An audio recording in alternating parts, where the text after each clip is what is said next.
It tells you. First time ever.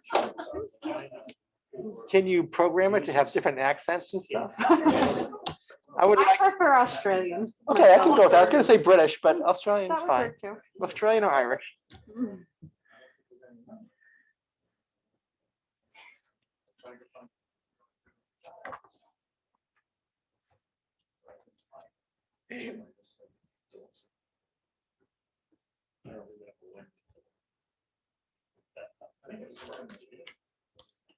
And just so everyone knows, we're recording, so I might talk.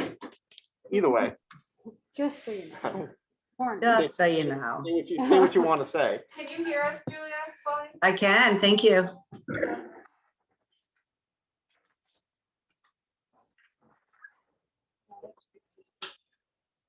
Yeah, that's fine. I'll give you a few minutes to have sign in.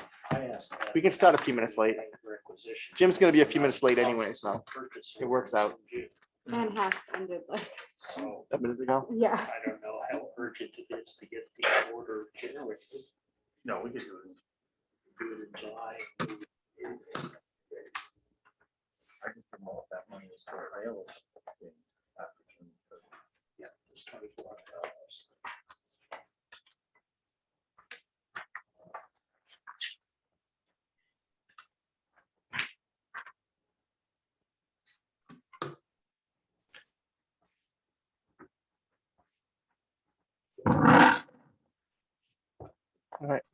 All right, so we'll call the meeting to order at what, 6:16. Jim might be a few minutes late, just so everyone knows. And everyone should know that the meeting is being recorded. We have one board member attending remotely. So Julia, if you could state your name, location, any other people present with you, and the reason for attending remotely for the record, please. I'm Julia Killily. I am in Avon, Connecticut. I am here by myself and I am attending remotely because I'm out of town. Great, thank you. All right, so let's see, first item on the agenda, the minutes, public and non-public for May 12th, 2021. Looking for a motion to accept those two groups of minutes. I'll make the motion. Second. All right, motion in a second. Is there any discussion, corrections? Anything? No? Kayla, anything? I didn't see. Julia, anything? All set? All right, all those in favor of accepting those groups of minutes as presented, say aye. Aye. Julia's an aye. I am also. All right. So let's see. Next up is discussion of the governor's emergency orders. Do you have intro on that in here? That I No, was missing? No, not really, no. Okay. So we had gotten, yeah, I had asked to have this added on just because we got that email from the New Hampshire School Board Association that the current extension of the emergency orders is set to expire June 11th. And there's question whether the governor is going to re-up that, kind of extend it any further. If he does not, then our some of the ways we've been holding the meetings or our options for holding the meetings under emergency order 12 will expire. So we just want to give that some thought and be aware of that. I'm going to try to keep on top of that. I checked today. I didn't see anything on it. Wayne, have you heard anything more about that or? Not a thing. No. Okay. I was gonna say, Jim's going to be remote. Dylan is remote. Dylan, yeah. All right. Then he has to, before I have to have him do his thing before we go on. Hey, everybody. Hey, Jim. Dylan. I apologize. I'm still on duty here, so. All right, so Jim, for the record, I need you to state your name, your location, if there are any other people present with you, and the reason for attending remotely, please. Yes, Jim O'Malley. I am at my home in Hinsdale, and I just have my granddaughter with me, and I am home because I'm watching my granddaughter. That's it. All right, Okay. all righty. So one of the things, if and when, the emergency orders expire, we will need to make sure that we have a quorum of the board present, at the meeting location. We need to make sure that we have public access for that, which we've done all along, but with some, restrictions in like size of how many people could attend. But that would expire. So we'd be looking at probably going back to similar to our old style setup, with the chairs so people can be here. Oh, yeah. I forgot about that. Oh, yeah. So we'd have to go back to like pre-pandemic Oh, wow. meeting stuff. So I have a question. So Sure. for the board members attending remotely, it would just be governed under the language in 91A. It would be governed under 91, hold on, I'll tell you exactly. It'll be governed Because we've done it under, a few times years ago, like for Yep. phones before Zoom happened, but it was few and far between. so. Yep. It'll be governed under RSA 91A:2, Roman 3. And there were very, there's some specific things that we would have to make sure that we followed, which we were following beforehand anyway. We would just all need to kind of refresh our memories. As far as like notifying, the stuff that I just had Jim and Julia do, we would have to do that the same way.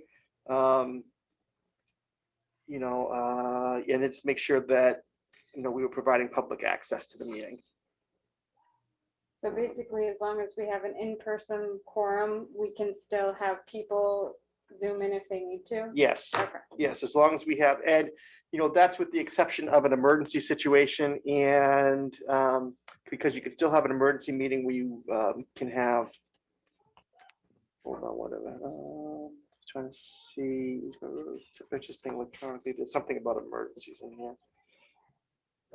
Except in an emergency, a quorum of the public body shall be physically present at the location specified in the meeting notice as the location of the meeting. So, yes. So we can still do other stuff by remote if there's an emergency. But we need to, be here and notice and all that. So, The other issue that may come into, I just want to keep it in the back of everybody's mind, is if Zoom stops the free. Yep. So. yeah, because we don't know what's going to happen with all that. Exactly. The world has been There's a, changed. I'm sure there's lots of little things that will, be in there. Yeah, and it does specify in here that votes for those members of the board attending remotely.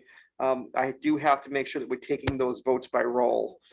So Jim and Julia, even if you guys yell out your votes, I'm still gonna call on you, okay? Okay. All right.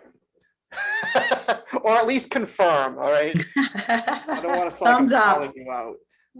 So my questions for the board, because I had a couple questions for the board. I want to see what you guys thought. Well, actually, there's only one question because we talked about, the conference room reconfiguring for easier public access. Are you guys in favor of continuing the practice of recording our meetings, doing the meetings like we're doing now with Zoom or some platform like that, recording the meetings and posting them afterwards? Do you guys want to continue that? I'm okay with that. I think it's good to do because then other people who can't attend can watch. Yeah, and I've actually liked it. yeah, even- you guys go back frequently. I hate Yep. seeing myself recorded, so I don't, but I just like refreshing myself on what I might have forgotten from the previous meeting, so. Yeah, I just went back to last month yesterday to check something, so yeah. Yeah, it's And helpful. parents do watch it. I Yep. hear from quite a few parents, yeah. Okay, so we can continue that moving forward. So we just have to think about how we want to set the room up. there. Yeah. Yeah. I've already talked to IT about it. We have an idea. The only thing that will be seen on camera are board members. We'll set it back up like we used to. You guys will be sitting closer together. because- Yep. And so we've got a plan. Cool. All righty. Does anyone have any questions on that? That's all really all I had. Anything? Julia, nothing? Dylan? I'm good. All right. All right, so next up is the COVID discussion. Wayne, were you gonna lead us on that? Yes, a couple of things. One is just a bit of information. We're in a much better place in Cheshire County. We're at 1.5% positivity. That's not that different, but the folks that are being tested are more likely to have some symptoms than just random tests. So when you look at the actual numbers of positive folks, we're only averaging 3 recently. And just when I wrote this report that I have in your folder, it was 7. So I mean, things are coming down per day, coming down rapidly. I know there's some fear that there is possibility of another variant out there that seems to be more oriented towards young people, but that's likely because they're less likely to be vaccinated. I do think Pfizer is on its way to approval for a vaccine that would cover all our school age students. So there's much better news than I've had recently. We have one question for the board, and that has to do with graduation. If we have to go indoors right now, that doesn't look likely. Forecasts could change between now and Saturday, but if we did, I guess we'd want to reconsider our capacity for the gym. And I think, Ann, you're better prepared than I am to have the conversation. So if we included all of the seating, with the bleachers and the chairs that we usually put out, the capacity is slated for 900 people.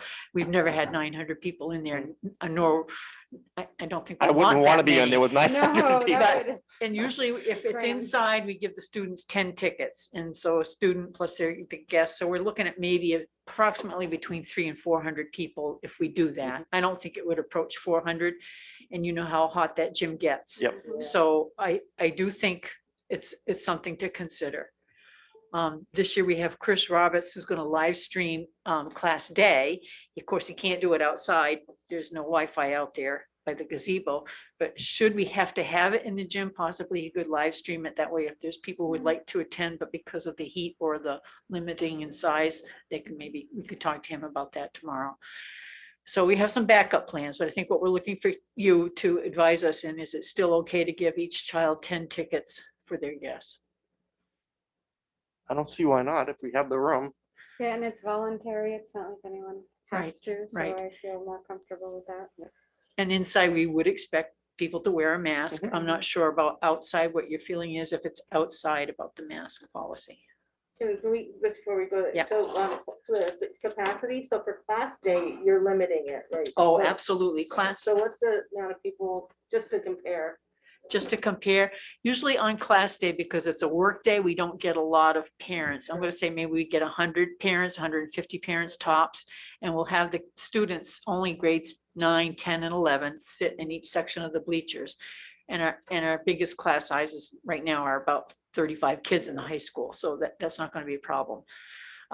So we can space them apart, and they will wear masks. The middle school students will watch it through the live stream. Okay. Yeah. And Saturday is looking like 75 and partly cloudy, so So it should be fine. should be fine. Yeah. Good. But I've now said that out loud, so Oh, no. Way to jinx it. yes, Yeah. exactly. Now, that's why I got my fingers crossed right here. Yeah, Ann and I were talking before half this morning at like 7:30 on my way to work. I heard it was gonna be showers before 9 o'clock, but then by the time she saw WMUR at 11, it was clear, so. Yeah, no, it's looking clear now, so. It is. So I don't know how everyone else feels as far as, I mean, obviously I'm a little bit biased since I'm gonna be there with my kid, but you know, I would be in favor of making masks optional. Mhm. I think if it's outside, Outside. yeah. Outside, that's- inside, I would think that we should have them, yes. I But will outside- say the graduates are hoping you say that because it would be nice to have pictures with them actually Yeah. seeing your Yeah. smile. Yeah, I know, looking through the yearbook, it is very strange seeing Right. everyone masked. Yep. So I don't know how everyone else feels about that as far as, you know, making that optional for outside. Yeah, I think if it's outside, they should be optional. Yeah, and I agree. I've seen pictures of a few other ones that have happened already, and same thing, they're outside. I mean, and I was looking through the minutes, the seats are gonna be kind of, you know, not right up against each other, Right. so there's a little Right. bit of, but yeah. I'm fine with that too. Julia, how are you about that? I'm fine with that. I think it's great. Jim? I'm fine with that. Okay, so it looks like for outside, we're optional. For Thank you. For inside, we probably should have them. We require it. The Okay. boys are still on the doors, even Yeah. though the kids say, well, you don't have to anymore. Well, the Well- CDC says you do at school. They Oh, yes, you recommend it do. Yeah. for schools, yeah. They're encouraging the schools to do it to the end of the school End of year, the right? school year, Yep. yeah. Yep. Yep. Distancing, Yep. ancillary classrooms, everything still, Yeah. yeah. Okay, Thank you. thank you. Yeah. Does anyone have any questions for Wayne or anything else on the COVID update? No. No? Jim, you good? I'm good. All right, so the SR3 discussion, Wayne? So the SR3, you recall, is the funds under the Biden administration approved in January, the American Rescue Plan. We had been told we would receive about 2 million, and I think it's when the dust settles, it'll be more like 1.9 million. I don't know where the 100,000 went to, but because the original was just divided up, but evidently there's probably some indirect or some management fees or something that hadn't been in consideration. But we, the administration, each person looking at folks in their group to come up with ways that we could best spend the money to serve the students and not risk any type of funding cliff when the funds run out. These funds are available through September 2024. So they're 3-year funds. And I'd like to just quickly go through a number of proposals. I'll just give you the overview, and then there's an administrator can drill down and hopefully answer any of your questions if you have questions on any one of the proposals. So these are the areas that we would begin to build a chart of accounts for. And in some cases, most cases, we wouldn't spend any money until fall.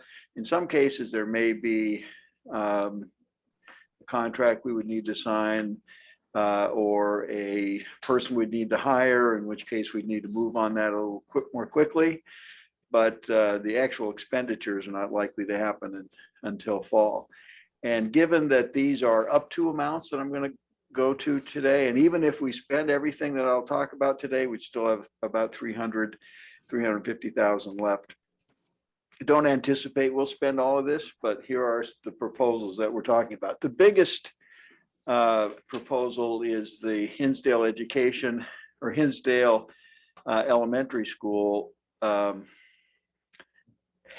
a collab proposal, and the admin and special education worked really hard on this proposal to bring in some of our students that are currently in out-of-district placement and are likely to continue in out-of-district placement at the elementary school. So these are students who would typically fall on the autism spectrum, may have Asperger's, may have anywhere, shades of those kinds of circumstances or symptoms that develop. They may just be students who have emotional handicaps. And it seems like, not just in Hinsdale, but around the country, this population is growing as a percentage. So we look at it as a long-term way to save the district money, in addition to the most important part, which is to better serve the students. So instead of sending them away and putting them on a bus for 3 hours, or worst case scenarios, where they're in an actual placement that's residential, and then we're paying for all of that, and meanwhile they don't get to know their friends or don't have friends in their neighborhood.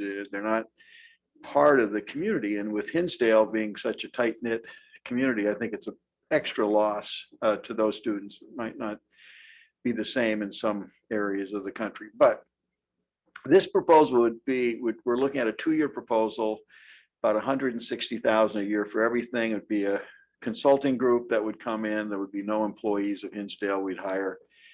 There would be a partition that we'd have to take out in the main floor, which I understand is about 18,000, I think, to make this whole thing flow.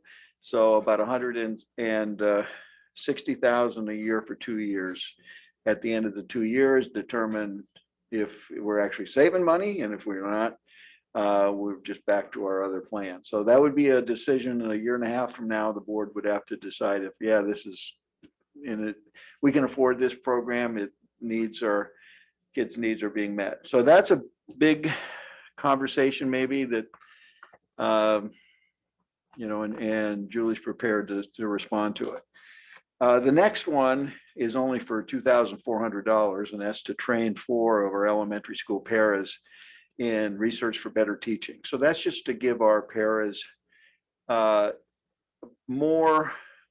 understanding of common best practices that are being taught relative to instruction, because they typically And they're not providing direct instruction, but they are providing supportive instruction, and there are at least 4, but we've designated 4 that positions, and that would be 2,400. That's for the entirety of the grant. Then there is a cooperative effort with Keene State College, and it'd be with Keene State and Jaffrey Ringe, would provide college level coursework in curriculum and leadership for between 8 and 15 of our staff. And of course, that could ebb and flow.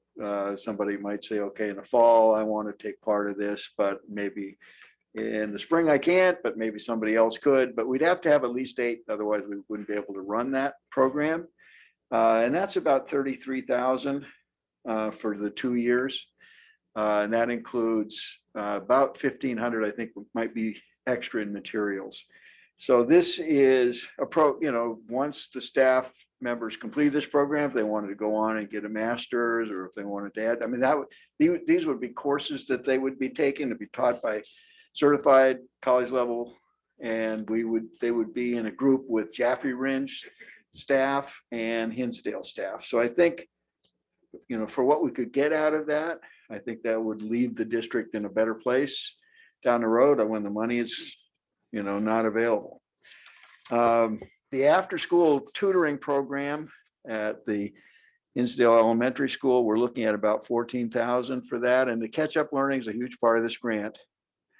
And as a consequence, we're trying to do our best to provide an easy way in which we can do that without interrupting the day-to-day. Not every student is in the same place. And so we have to individualize, differentiate, personalize the learning program.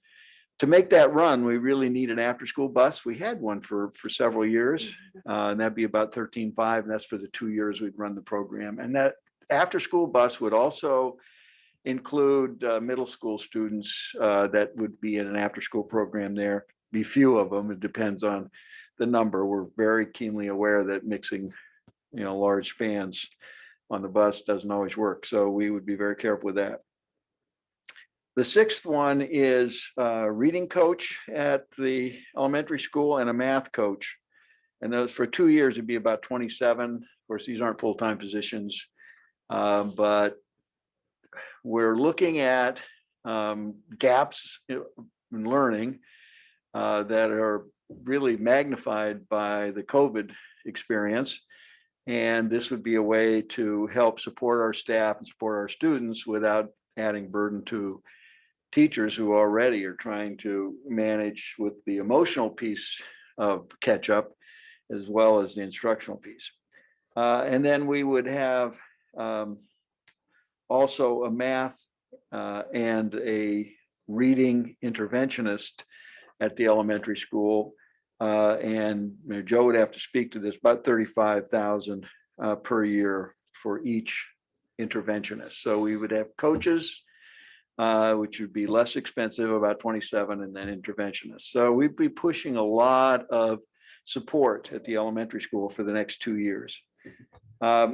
We have a 3-year plan to support social emotional learning at the Hinsdale Middle High School. That would be about 10,000 a year. So the total would be 30,000 to support SEL at the middle high school. And I think we've got we've already got the good relationship with Eric Mann, and would be working through that. At the Hinsdale Middle High School, we're also asking for 2 years of a math interventionist and then reading interventionist. And then mostly at the middle school, my assumption is that's where majority of that work would take place. Now, those would be regular benefited position for 2 years, but they would be part of grant funded. They would not be employees that we would be looking to create tenure. It would be a 2-year position, or at least that would be the start if we decided on that. Library books for the elementary school at 2,000. Books for parents, and books that would go home for about 4,500 to support home work, the parents working with their kids. Network upgrades in order to expand our ability to provide reach out for students and to make sure that if students wanted to access aspects of learning here, not as, remote learners, but as in situations where that was appropriate, would be about 48,000 tech folks that would really need that. And for those of you who've worked with our network, you may agree. Teacher support for ELO program would be about 40,000 for each of the next 3 years. And that would be to help support those teachers who are currently trying to get, now all of a sudden we've got to catch up in the ELO program because a lot of ELOs could not happen over this past year. We used to have 2 van drivers for the ELO program. Well, we didn't have much need for that this last year. Well, now with the expected need, we probably do. And so we would ask that you support a second ELO driver at 25,000 a year for the next 3 years if needed. Of course, we write the grant, we expend given our plan, but if the plan changes and we don't need it, then we rewrite it and look at other options.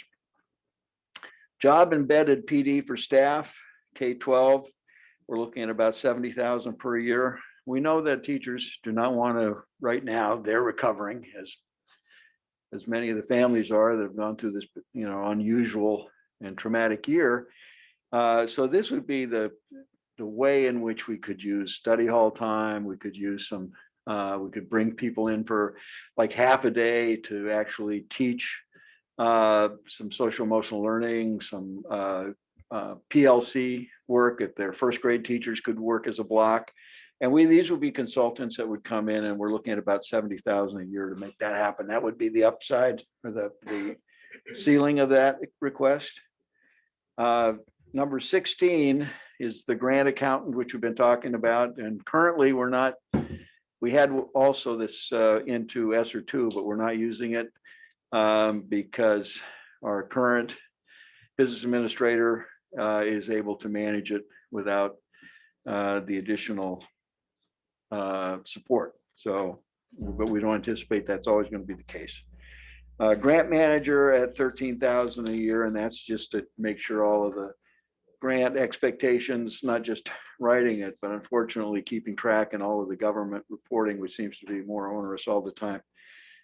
So that's to make that happen. So those are the requests that we've come up with preliminarily. And like I said, most of this would begin in the fall at earliest. There's a few that are 3 years, most are 2 years. And we're trying to make sure that we don't saddle the district with any expenses. We had, in the report that I gave you, we had windows so that we could get fresh air. State wasn't keen on that idea. Really? Yeah. And I think, Tom, I think you actually helped try to look at it a different way, and it was still, so I think if Tom couldn't make that case, I don't think we're going to make it. So I think they've decided catch-up learning, support, social emotional learning, okay. Obviously reading and math are the areas they're most concerned about, but facilities, that is not on their list right now of priorities. Now that may change with reallocations because not every district is going to spend all this money. And there will be reallocation, just like there almost always is in Title I in the state. And maybe maybe the requirements will be less. Now, certainly we've got like 350,000 that we're not talking about right now. And if something changed around guidance, we could reconsider. But at present, it doesn't look like anything like windows. And all we're trying to do is make sure all our windows would open easily to allow fresh air in, which seems to me to be best way to mitigate any contagion, but that didn't fly. And that's what they recommend too. So that's kind of I know, I was really surprised. I thought that was a slam dunk. So those are the proposals. If you have questions, and we have administrators, Joe's can answer all the elementary ones, Ann can answer middle high, Karen can answer ELO, Kat can speak to interventionists if you want to talk about that. I think there's someone for each of these requests that could best speak to it if you have questions. So you also had something in your report on, for $18,339 HES, is like SEL and dance. Sorry, I skipped over that. Thank you. So that is the New Hampshire Dance Institute. And they used, we'd hire them to come in and they give us a week or two of, and at the end they have a little kind of show where the other members, sometimes parents would come in. It was pretty good. Now they're coupling it with the social emotional learning because obviously that's a deficit, and that was about 18,000. And Joe has coordinated that proposal. Thank you for picking that up. So it probably makes sense that we, because I've got questions on just about every single thing here. It makes sense. Why don't we all ask our questions on like one thing at a time, then move on? Is everyone okay with that? Julia and Jim, are you all right with that? Yes. I'm okay. All right, so let's start with HES Fed, 160,000 per year for HES only, 320,000 total. Anyone want to start? I was just hoping for more information, I guess. Okay. So Julie can speak to that. She's. Okay, can you hear me? Yep. Okay, good. I have a couple of proposals in front of me that I'm going to read directly from. So you're getting the same information I'm getting, okay? This is proposed by the Educational and Behavioral Consulting Firm. It is Monique Antaya, who is a well-respected BCBA in the area. She's been in the area probably for about 15 to 20 years, working in different schools, different capacities, but always with behavior. The purpose of it is a service, it's not a program, is to provide direct services to meet significant behavioral and educational needs of students at Hinsdale Elementary School with a comprehensive approach using ABA, Applied Behavioral Analysis. Staffing would include on-site special education teacher / BCBA intern. She is a master's degree special ed teacher, and she is interning to get her BCBA certification, and a board certified behavioral analyst. Providing intensive staff training, direct teaching of students, and maintenance of behavioral programming to provide specialized services for students pre-K through 5. Now, I did ask her, identify the kids to me, and she did, and there are 13 of them that we're talking about. Training of Hinsdale staff to include RBT training, which is registered behavioral technicians, in addition to cooperative partnerships with special ed case managers and elementary education teachers, will prompt longevity of these specialized services in the overall school community. So it would be there would be one person who would be in the school 5 days a week, 6.5 hours a day. There would be one person who would be in the school 2 full days a week. And there would be Monique, who is the clinical director, who would be in 1 day a week for 3 hours a day, for 3 hours. And this would be for 36 weeks. So that's kind of the gist of the program. The need is that we have 9 of the 13 kiddos in between pre-K and first grade. They have significant disabilities. We have kids who are nonverbal, and they really do need a very, very structured program. I can't put these kids into an alternative placement. They're too young.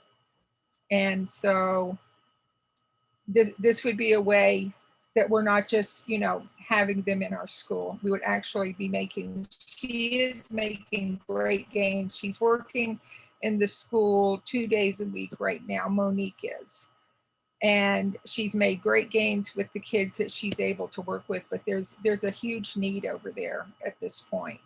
So this would this would take care of the need. It would build capacity with our staff. So we wouldn't be hitting that, fiscal cliff in 2 years. Did you have any follow-up? I'll take any questions. I'm sorry.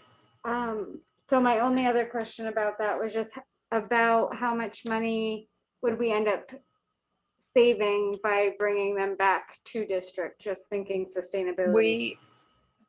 So we have a couple of kids that I have in my mind that I'm thinking that I'm bringing back. Kids cost between $70,000 to $100,000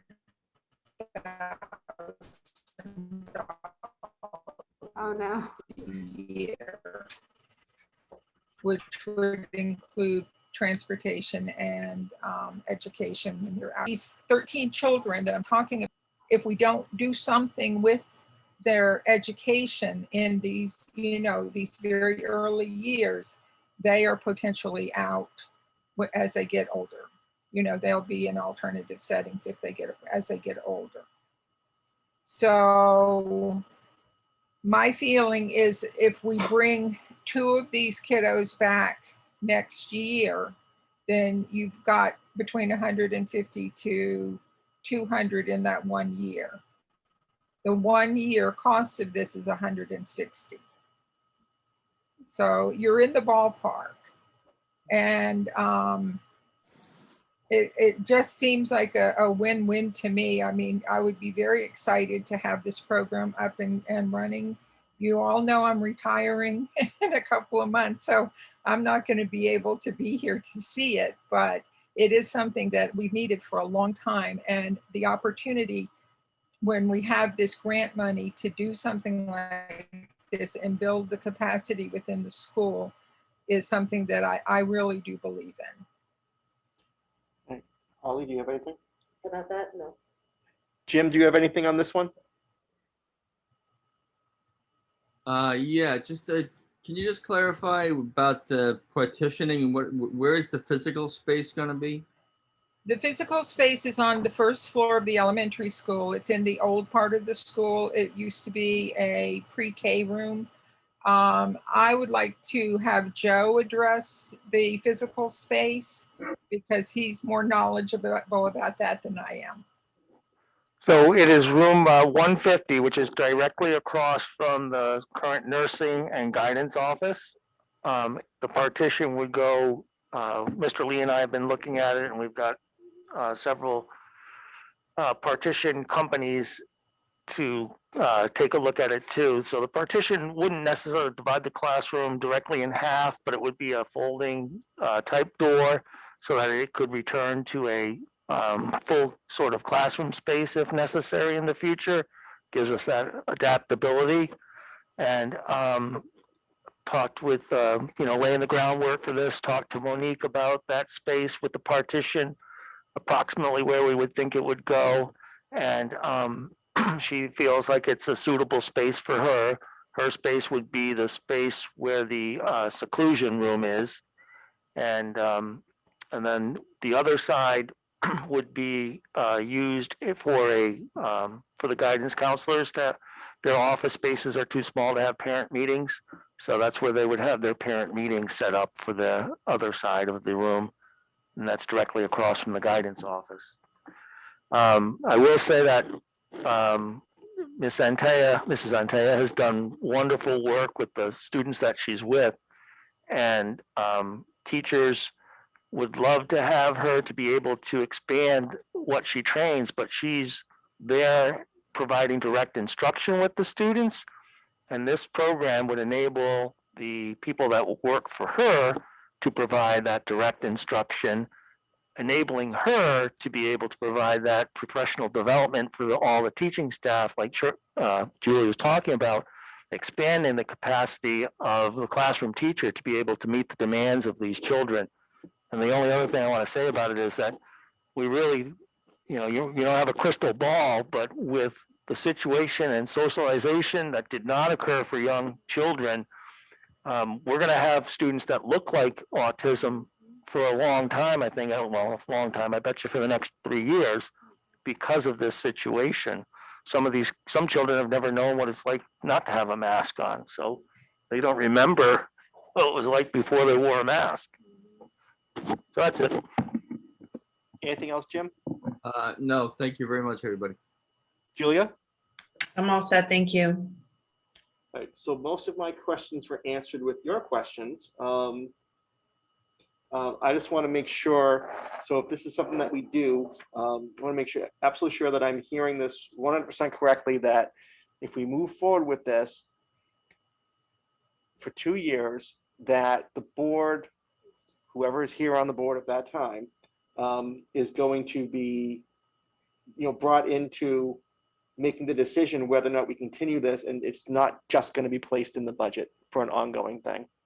Because if we run into a situation where this is being put in the budget and then we don't see this, I mean, I agree with Julie that, the savings in out of district placements offsets the cost, but things happen. We all know things Right. happen. And if we run into a situation where we're throwing this in the budget in a couple of years, and then we don't see that savings, that's going to be a huge bump on the taxpayers. So I want to make, I want to know 100% absolutely clear that this is going to come to the board for approval after 2 years and not just be placed in the budget. And I'm not going to be here, but that is the intent. The contract is a contract, Sean. It's a contract with an end date. Yep. And it would have to be renewed, and that's why it's written as a contract with an end date. So it is not a fiscal cliff.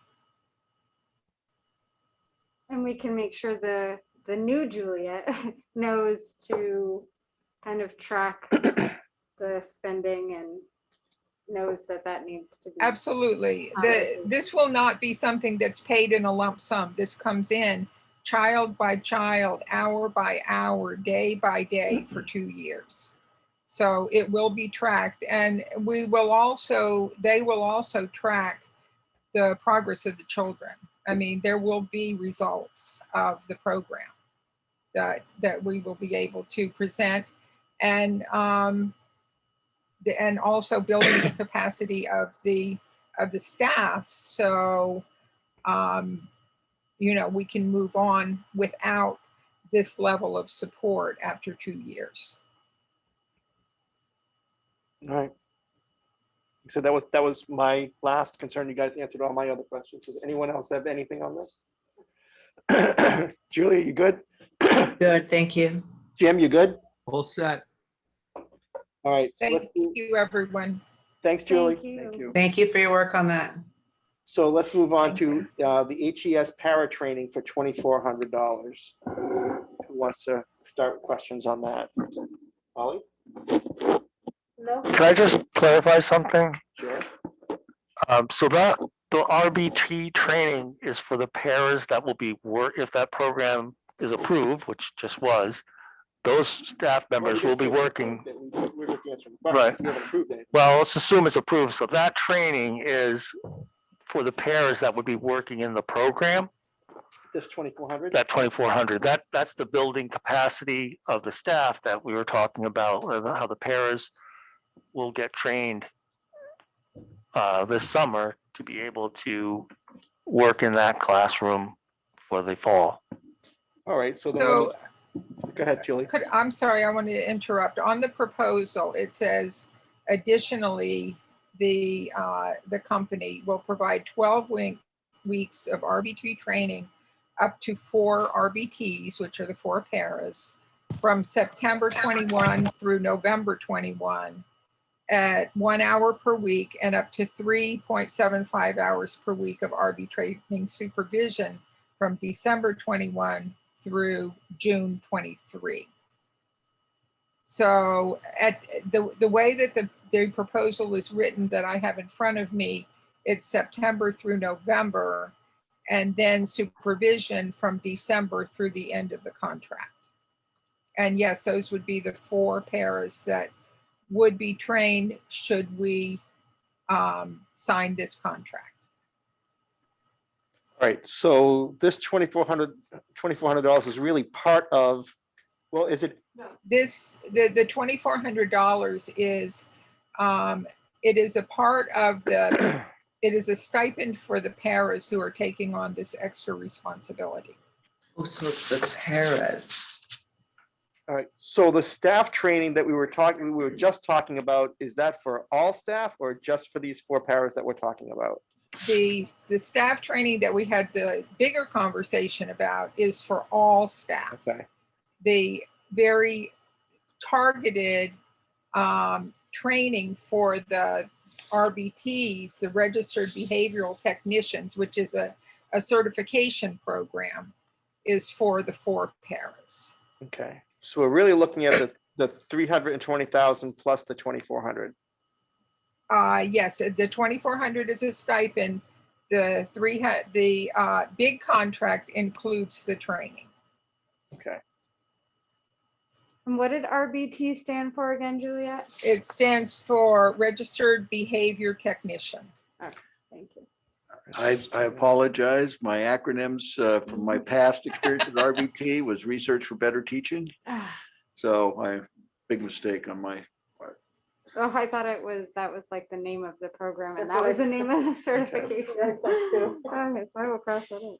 Yeah. Right. We're talking too many acronyms around here. Right, did you have any other questions on the 2,400?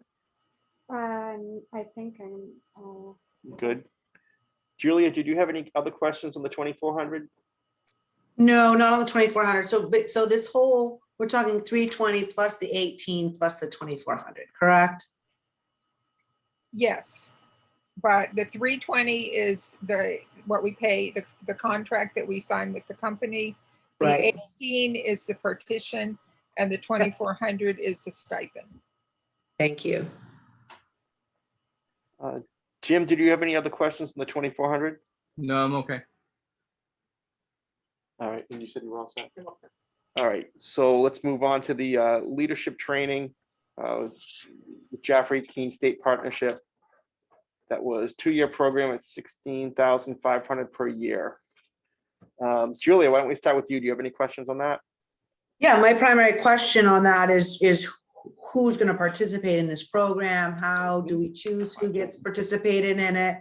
Who qualifies? You know, this is kind of just a blanket. I mean, I think it sounds great. Obviously, we want to further our educators' education, but it's just very vague. All right, so Joe has been working with Keene State College as he's been part of this program and has spoken with the originator and I have as well, but I think Joe has the details that sort of got this whole thing rolling. So I'd ask him to speak to it. So,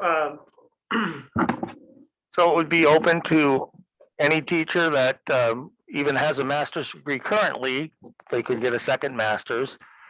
And it would be voluntary if, people have chosen to participate, asked to participate, then we could have up to 20 slots per the MOU that they've provided for us, but they said that they will run it with 8 to 15 for us. And what happens is staff members will be taking 5 courses. They would start in September this fall, 2021, and take a fall course, fall course, then a spring course in 2022, a summer course in 2022, another fall course in 23 or 22, and then spring 23. So at that point in time, they could choose to continue on in their master's program, either in curriculum instruction and assessment or in educational leadership.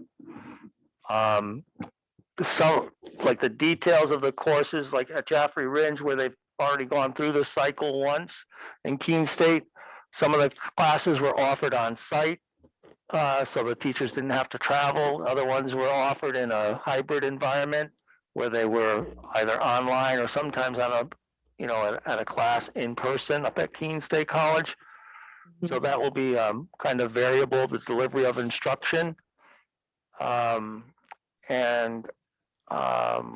Can't remember the other questions, Julia. So thank you, Joe. So for 16,500 a year, we can have up to 20 educators work towards their masters. No, it's per semester, 16,000. This says 16,500 per year for That's what 2 it years. says is per year. No, I clarified that with Keene State. That's not correct. That had to get increased to 16,000 Per semester. per semester. So it's $33,000 a year. 16 and 6, no, Yeah, I gotta get my yeah, calculator. that's Let me- right. You're right. Let me get, hang on, I have his email here. $33,000 a year for up to 20 educators to take. So I was right, 33,000, phew. So 33,000 a year for up to 20 educators to get their master, work towards their masters for 2 years. And that'll be like on a first come, first served basis, whoever wants to sign up for that. But we need to Yes. have at least, but we need to have at least 8. I guess that's where it kind of gets for me a little bit, like, if we have 20 educators doing it for $33,000 a year, then that's a great investment. If we have 8, you know what I mean? There's a lot of variable that I think I commend the program. I just think that the participation kind of leans itself towards whether or not there's value to it. Have people expressed an interest? Well, I don't want to go too far on it because I didn't know if it was going to be something Right. that would be accepted. But I have been talking with our, younger staff that have bachelor's degrees and seeing where they are with it. And there's several that are, 3 or 4 that would consider it. I think even some of our more veteran staff who started to work towards a master's are reconsidering finishing that work because they see such great value in this and then the opportunity to finally finish up. So Right. we'll have to just kind of do some more concrete feeling out of if it did actually run, would you do it? But I Right. see at least 5 or 6 from the elementary school, so. Okay. We need a minimum of 8. hopeful. Mhm.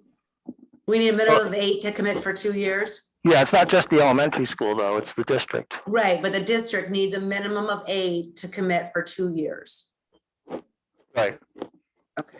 Cost-wise, that's actually kind of a steal. Oh my gosh. Oh, absolutely. Probably just- Yeah, it's about $2,000 a course for an individual. It is, one summer class is $2,000. Julia, anything else? That's it. Thank you. Jim, anything? No, I don't have anything. Kayla, I think it's fantastic. personally. Holly? Well, my only question was gonna be, and I think Joe answered it, I had jotted down that it was at the elementary school, but it is district-wide, right? Okay. Yeah, and I think it's great. I know like 10 years ago, Matt got his master's through the Mr. Peacock grant, and we paid just, again, tiny, in comparison amount, and at that point in time in our lives, we never would have been able to afford it. So it was, thank God for the Mr. Peacock grant. So this is similar. So, no, I think it's very good. Yeah, I mean, that part of why I see this is something that I think is very valuable is I too benefited from that. That's how I became able to go to my ed leadership course. And, this is, everyone talks about retirement. Mine's a little bit longer away, but I don't know who, I don't make the decision, but I'd rather have at least an inside candidate that knows what's going on around here as a replacement. So I think it's important to kind of value that ability to grow people here in that respect. Agreed. So how does this? Maybe, I don't know, I'm unclear on, I'm personally unclear on the goal and how it fits into learning loss and all of that. I mean, are we looking to get? We're training our. Yeah, we're building Well, our staff. some of the courses I didn't print out, I can make copies if you want, but he gave us a sample of what courses might be, and it's about teacher leadership, and that's something that we've been going through with New Hampshire Leadership Institute, is developing our PLC leaders, and so they'd be learning a lot more about collaboration, communication techniques. They'd be learning a lot more about the ins and outs of the curriculum development.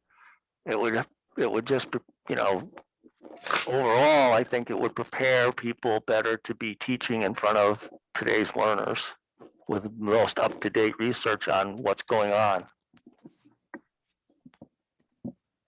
And bring it back. You know, then everyone benefits from it. Okay. All right, thank you. Anything else, from anybody? Sure. It would help to, I think, build the school's culture too, to have teachers focus not just on their own classrooms, but on the culture of the school as a whole and the culture of the district as a whole. So that way you can think about what does leadership look like across the district. So it's really about building capacity so that the teachers can lead each other more effectively and support one another. Thank you, Kat. Anybody else have anything on this? All right, do you mind if I just stick in the one that, can I just have my list in order? The HES dance and SEL at 18,339. That's at the elementary school. That was Joe's proposal.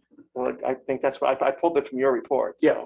So. I just Okay. wanted, I jumped ahead. Okay. We didn't have any questions yet, but I just want to make sure people do that. Okay. That was from Joe. I'm trying to give everyone a turn to like start and whatever. So I'm trying to go out of order. Holly, why don't you, do you have anything on this one? No, I don't think so. Jim, do you have anything on this one? I just want to say, I mean, I think the cultural part of it is good. I mean, it's arts, and it's good to have that as a consideration, you know. So I think dance is also fits right into that. It's also gets the kids moving. So you have that. I did it added physical benefits. So I like the idea. Kayla? My only question was, are we offering it to every class? Is it gonna be part of PE or like its own little class? So we had our preliminary planning meeting in case things went through, just to have some answers for tonight. And it would, the way the schedules are set up is music and PE meet twice a week this next school year. And so rather than take all the PE away or all the music away, we would do it from the second one of each of those classes. The Dance Institute has certain sort of specifications that they want to do, so we'd meet their specifications to make sure. So it would be every class, every classroom K to 5. They don't have a preschool program, and it would be 2-week residencies. Tentatively would be one in October and a second one in April.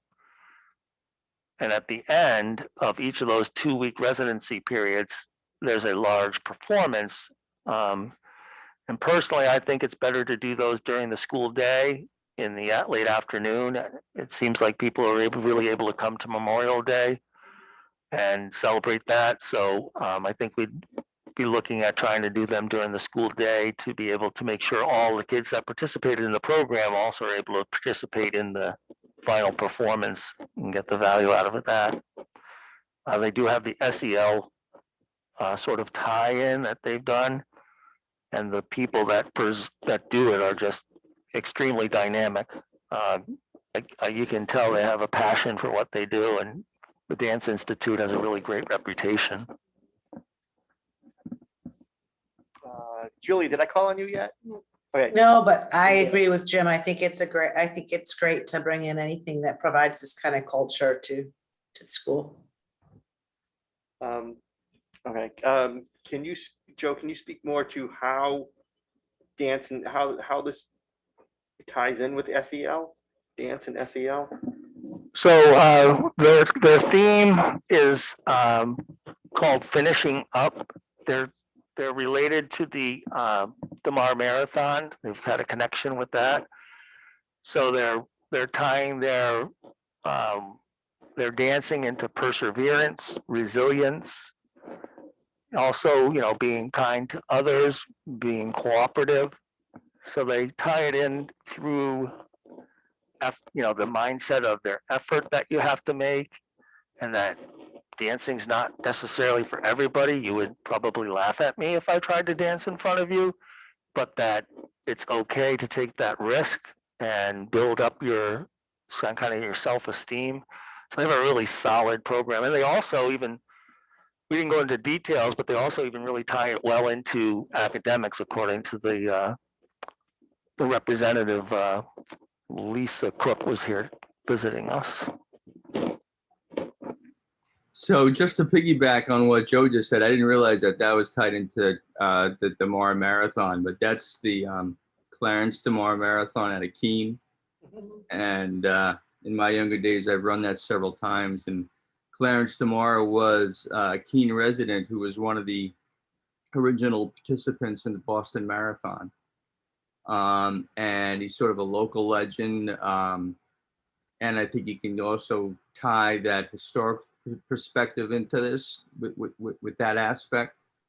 And I think Joe is right that the perseverance that goes into running a marathon is also same perseverance that would get you through a school project or even the course of a year to get through a year of educational studies. So I'm even more for it now. So I know it's a totally different program, but wasn't we were doing dance with Moco Arts, right? And wasn't that cut from the budget? That was in the middle high school. That was for credit. That was for middle high That was school? PE, right? It was like a PE and an art credit or You something, right? could apply it to either phys ed or to art. But as Joe mentioned, the social emotional impact was huge. We have a lot of kids who don't participate in sports, feel that you've got two left feet, but we had some great results with that program. That was cut for financial reasons. I did ask Regan Messer if he could give me an estimate in case there were any funds left over from everything that we're doing, because it would be a great program to add back. As Joe said, this is for the elementary K through 5. So middle high school students, we talked with Mary, is it something that we could do after school? I don't know, but local arts is local, and they came right in here every day and taught every day. Be a good kind of to bridge the two Yes, it schools would be, too. yeah. It's good programming. It Okay. is, all of it. Does anyone else have anything on this? All right, let's go down to the HASP. Let's just do HASP together. The tutoring for $14,000 a year for 2 years, and the HASP late bus at $13,500 per year for 2 years. You guys okay doing both together? Yes, I mean, they seem to fit, so. yeah. Jim, you okay with that? Yeah, sure. All right, so why don't we start with you since you unmuted? Huh? I do not have any questions on this. All right, Julia, All set. Kayla, As long as, that number feels like enough after listening to the ask that has to be completed, is that gonna be enough? That's my only thought. okay. Holly? Yeah. No, I don't. I agree. I agree with Kayla. But other than that, I don't have any questions. Okay. And I don't have any questions on that one. All right, so let's move down to HES two-year reading coach, 27,553.50 times 2. That's 27,500 a year for 2 years. We can do the math and reading coach together if you guys want to. Yeah. All Yeah, right, so same number. So the 2-year reading coach at 27.5 times 2, and the 2-year math coach at 27.5 times 2. Anyone know And- what that is? Well, go ahead. Oh, it is on the spreadsheet I didn't print out. Oh, you mean what the math is? You mean? Yeah. It's 50, it's 53 something, 53, That's close. I was gonna say 52 something. You're right, 53, 10, 53 something. 53, 107, I think. All right, 53-ish. Well, why don't we start with you? Questions? So is this for the coaching? I know we talked a little bit about it, but is this for students or to coach teachers on teaching? So this particular one is coaching the teachers on teaching, doing demonstration lessons, co-teaching lessons with them, providing feedback on best practices so that they can improve their instruction. Polly? So like for those of us who've been around, sort of like the Dan Basacchio type. I don't remember that name. Yeah, okay. But so what's the difference between a coach and it kind of goes with the next one, an interventionist? Because it seems like, at least when we were going through, we're kind of not using them interchangeably, but I was confused. What's the So- coach and the interventionist? Because the interventionist says it's catch-up coach, so. So the interventionist would be working with the students directly. Students, right. So Yeah, they that's would what I thought. definitely during what we call our win time. And, you know, I know Mrs. Freetag has plans for an intervention time for the middle school next year as well. So during our win time, we would have an interventionist. And it's not, I don't think it's not a full day, but I think it would work out that, you know, that identifying the greatest need and having the interventionist work with those children that are in the greatest need to help kind of get the group sizes where they're, you know, as conducive to learning as they can. Right, so let's not jump too much into interventionist because we're on coach. Well, that's why I was confused when. Right, you so, know, so yeah, define the two that's five, fine. but we were starting to Yeah. get into the weeds on the Okay. interventionist and we're on the coach. Yeah, I just wanted to know what the coach was, because I was getting a little Yep. confused because they kind of use them, yeah. I don't have any questions on the coach who is the coaching of the teachers, right? Okay. Teaching teachers. Okay, yes, I don't have a question on that. All right, Jim, on the reading and math coach at HES, No questions. Julia? No questions. Hold on, just one note.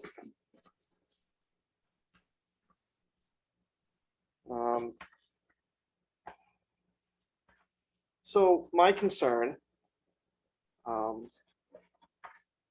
goes a little, I don't know, I'm looking at, you know, the math and reading coach, math and reading interventionist, and I haven't seen anything, unless I'm missing it, or I'm not understanding anything on any of these things that actually talk about curriculum.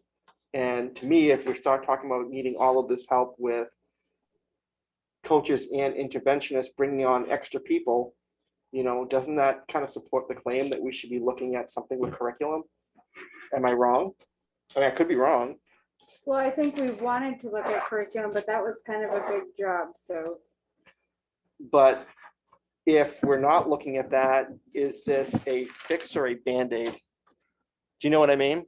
Well, I think if you're supporting teachers on how to teach the subject, it doesn't matter what curriculum they use, they have the skills they need to deliver instruction. Just my opinion. Kat? So I'll tell you, as a math specialist, that the elementary math program is highly aligned to the standards. It's highly rated. It has solid ratings by ed reports. Where teachers are struggling is with the fact that Bridges has so much material. What should my daily lesson look like, and what should my pacing look like? The pacing of teachers here are, we have wonderful teachers who truly care about their students, but the pacing is not as engaging for our students. The pacing is a little bit slower than it should be, or it needs to be, to help students make more effective progress. Coaches would help with analyzing the data, helping teachers with their daily lesson structures across the school, because what we want to have is we want to have solid practices in place, really K through 8 and possibly even up K through 12. In ELA, I've said before that there is a problem with the core program. It's not aligned to the standards. The current version of Reading Street, I think there are two versions. One is, I think, like 2012. It's the 2012 version is not highly rated. The older version that goes back to, I would have to check the dates on that again. But the older version that we have is not aligned and is actually out of print. So if you think about the fact that when publishers create a new program, they invest a lot of time and money and resources into their program, and you don't discontinue that for just any reason, right? So that's why we were looking at a new ELA program out of the SR2 funds. So right now for elementary, the math is good for the program. Teachers need PD.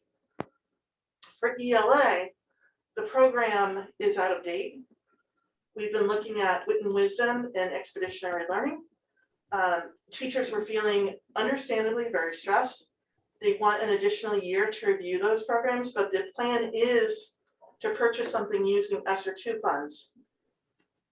So we're kind of working on addressing that already. I would say that my other concern for curriculum is actually the middle school math program, because I know that's not well aligned. And again, I'm saying that as somebody with a master's in teaching middle school math. This is my area of expertise. The problem with that particular program is that it's very aligned to the style of instruction that most of us experienced, where it's very focused on repetitive problem solving.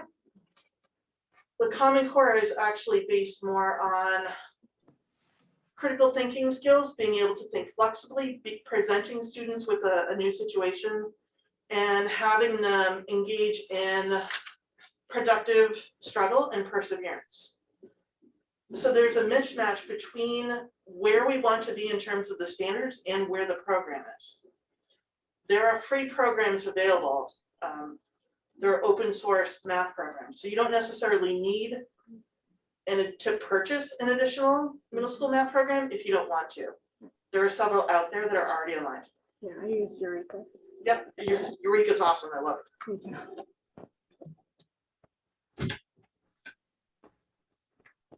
Did I call on everybody for that? That was probably more than you wanted.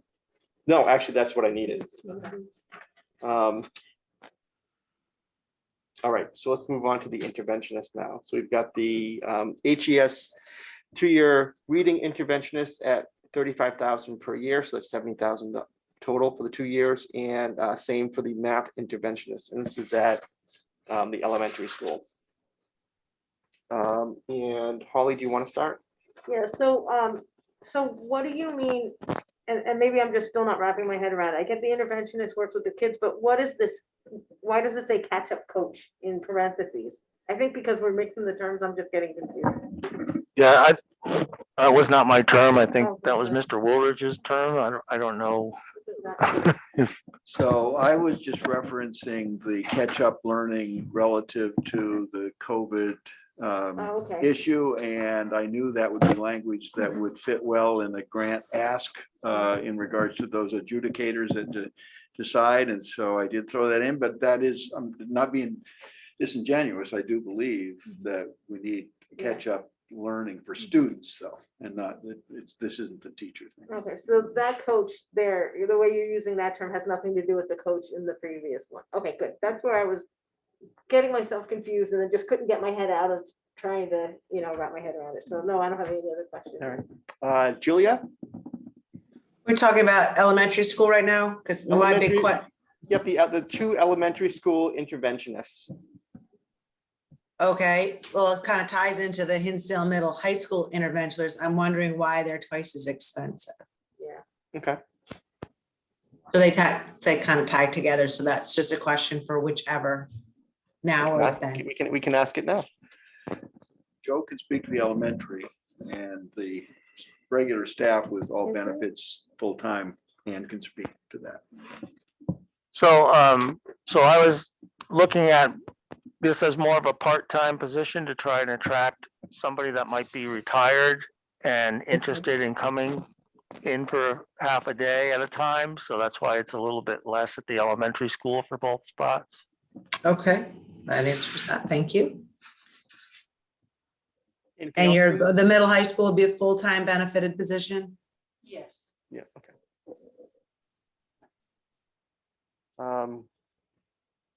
Julie, did you have anything else? Oh, that's it. Thanks. Kayla? No, I think I'm good with that one. Jim? I'm all set. And so I have 2 questions. Am I remembering correctly that over at the elementary school, we opted to not replace the position, so we're down a position in this last budget cycle, this last budget that we just passed? Yes? Yes. Reduced to 4th grade teacher. Okay, so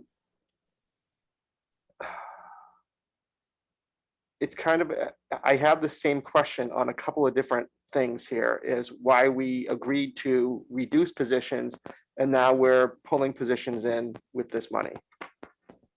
So I don't know who wants to speak to that. So when we built the budget, of course, we didn't know we'd have SR3. We didn't know we'd have SR2. So when the language came out with SR2 and SR3, supplant was firmly embedded. So once you cut something from the budget, you couldn't use the SR2 or SR3 to restate that position. However, you'll notice that if you look at some of the support we're giving, we will accomplish some of the ends that we would have if we were able to keep some of those positions. The other piece is if we were, let's say we would just throw another classroom teacher in 2 years from now, the teacher is part of your collective bargaining group, part of your tenured track, and therefore the funding cliff, which you're concerned about, would be a problem. So those are some of the things that were discussed. Doesn't mean that we couldn't do something creative. We have about 300,000 out there, and that could be something we could talk about in the fall, depending on number of students we have when we come back. That could be a different conversation if we have a surprise. And therefore, I mean, I think that would be different than just saying, oh, we cut it in the budget, but now we have money from grant, we want to put it in, which is definitely a violation of the intent of the grant. So my other question is, pulling these people in, after having them, here in the buildings for 2 years, how are we going to integrate what they're doing into what the current staff is doing at current staffing levels and not be needing someone? Because I don't want to, I'm looking ahead at all this, at some of these things, and it's another pattern that I'm seeing is, these are all really great things, but what happens after the money's gone? So at the middle high school, particularly for the teachers who are teaching grades 6, 7, and 8, they requested next year we go back to a regular 7-period day for 2 reasons. One, they wanted to keep the class sizes small. We're seeing larger groups of kids come in. They want small class sizes, 14 to 15 students. They also want to have an intervention block. So this year we didn't have that. We will go back for middle school teachers having a first period skill set time. Our need right now is to have those teachers get the training and coaching as well as an interventionist on how to use the data. I put some of the test results in here and they're pretty sad.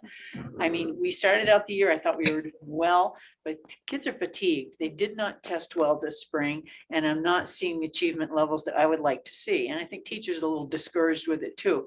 So they really need somebody to come in and say, hey, let's look at this data. And isn't this great? Now let's try this strategy. Let's try this intervention. You're going to work with these 5 kids on this particular skill, and let's be excited and have fun with it. I think that's some of the contagious energy that we need in the middle school right now. We need people who are going to be excited about teaching and get them zoomed up so that the kids are happy to learn again. But I do think that it can be expressed when we hire these people that this is a temporary stopgap, annual growth, catch-up growth, whatever you want to call it. But we have, the data says we need some extra help. We really do. And my teachers need the help. So am I understanding correctly that doing this is you're viewing this as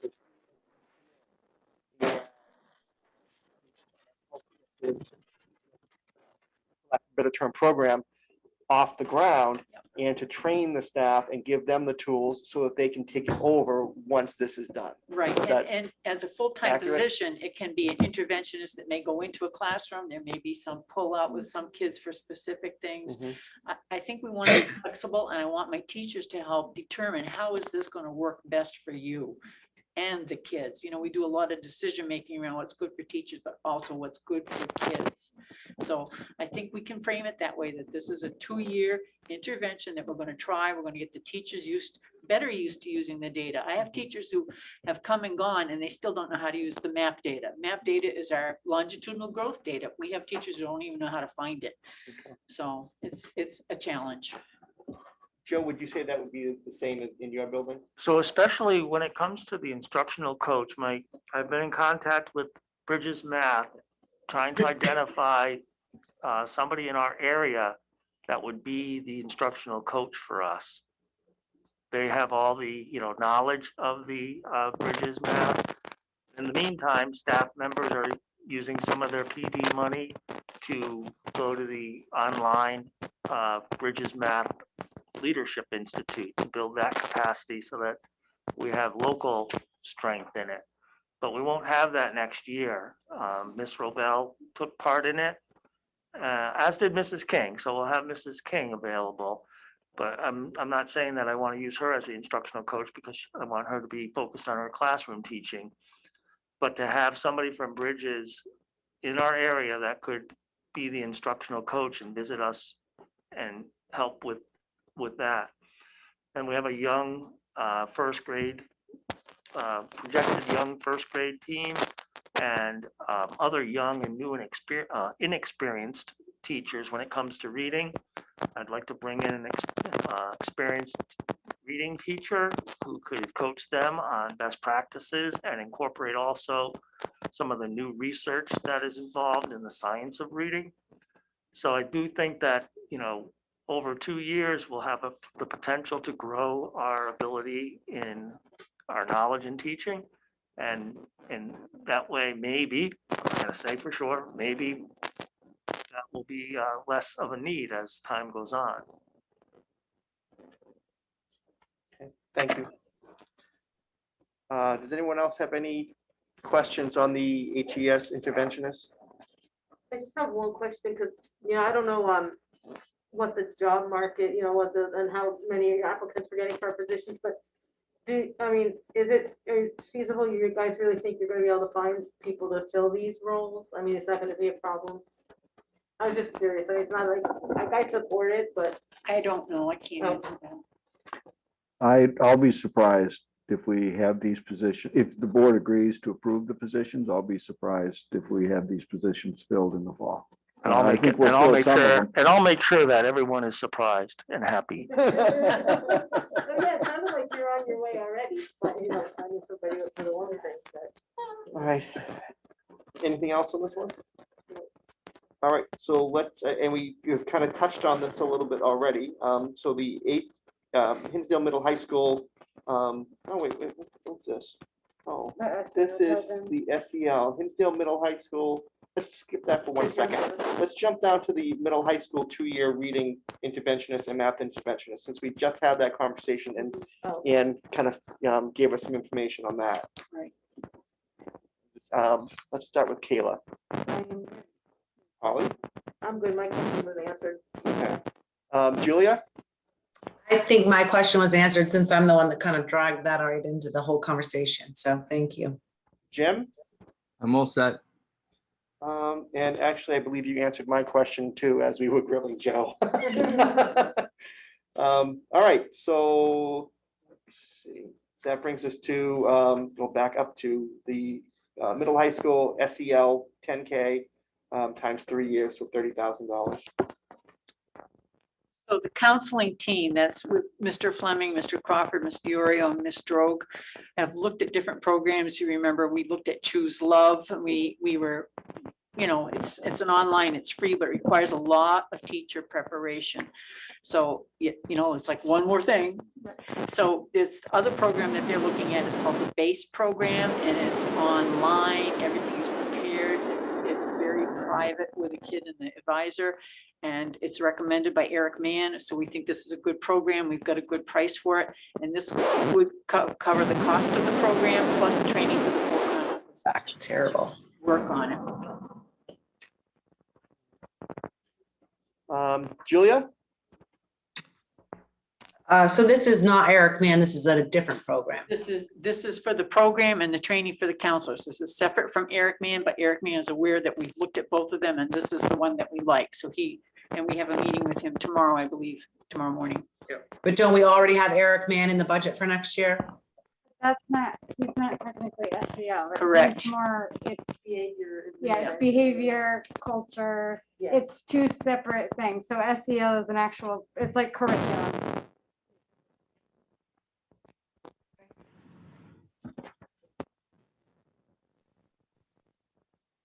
Did you want me to come back to you, Julia, after you think for a minute? No, I'm all set, thanks. Okay. I'm all s- You just looked pensive, and I didn't want to move on if you had more questions. No, it seems to me like there's a lot of overlap. We're doing a lot of the same, a lot of these, especially as you get down a little further, there seems to be a lot of repetition, that's all. Actually, I have that noted on mine as well. Jim, I'm good. Holly, No, I'm good. I know I get the difference between Eric Mann and that, so I'm good. And I just wanted to clarify, so we've been talking about this within the Eric Mann conversations. Yeah. And Julie, I think, I can't remember if you were there for that meeting, but this is the one where the kids can be an advisory. And instead of like talking out loud to everyone, it can be more private between the student. Right, yeah, teacher, okay. and if we had to, fingers crossed, this is no longer an issue, but if we did have to go remote, it could support kids while they're at home. Okay. And it looks like a really great program. So I don't think it actually is overlapping with Eric Mann. This is more a program for the school to have, and it's.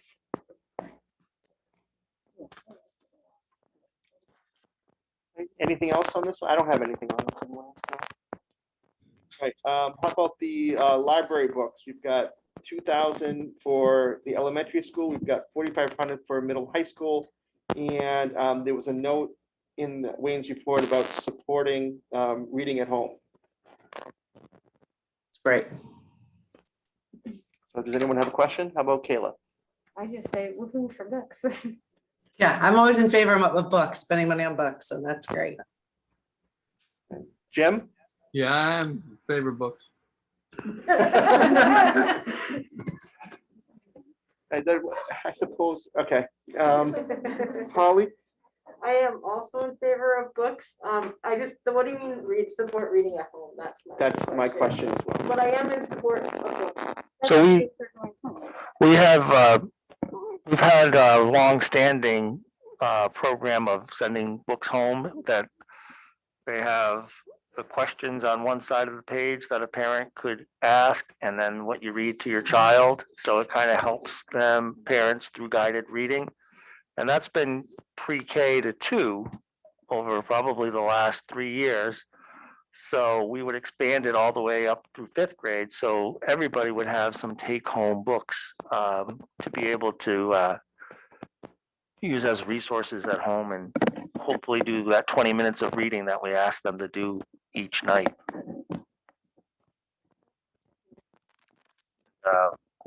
We're already going to do the program with Title I money this summer. We picked out 2 books for pre-K, a book for pre-K and K, and another one for first and second, and those will already be going home.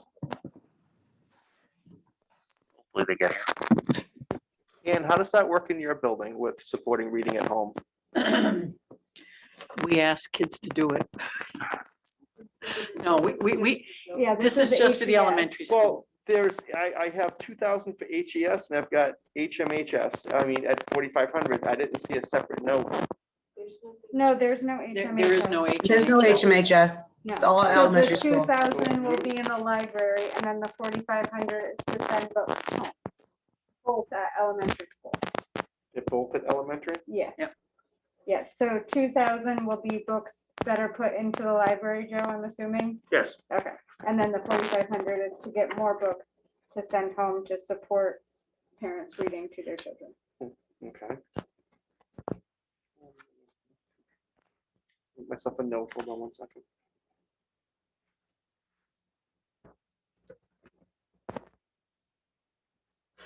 All right.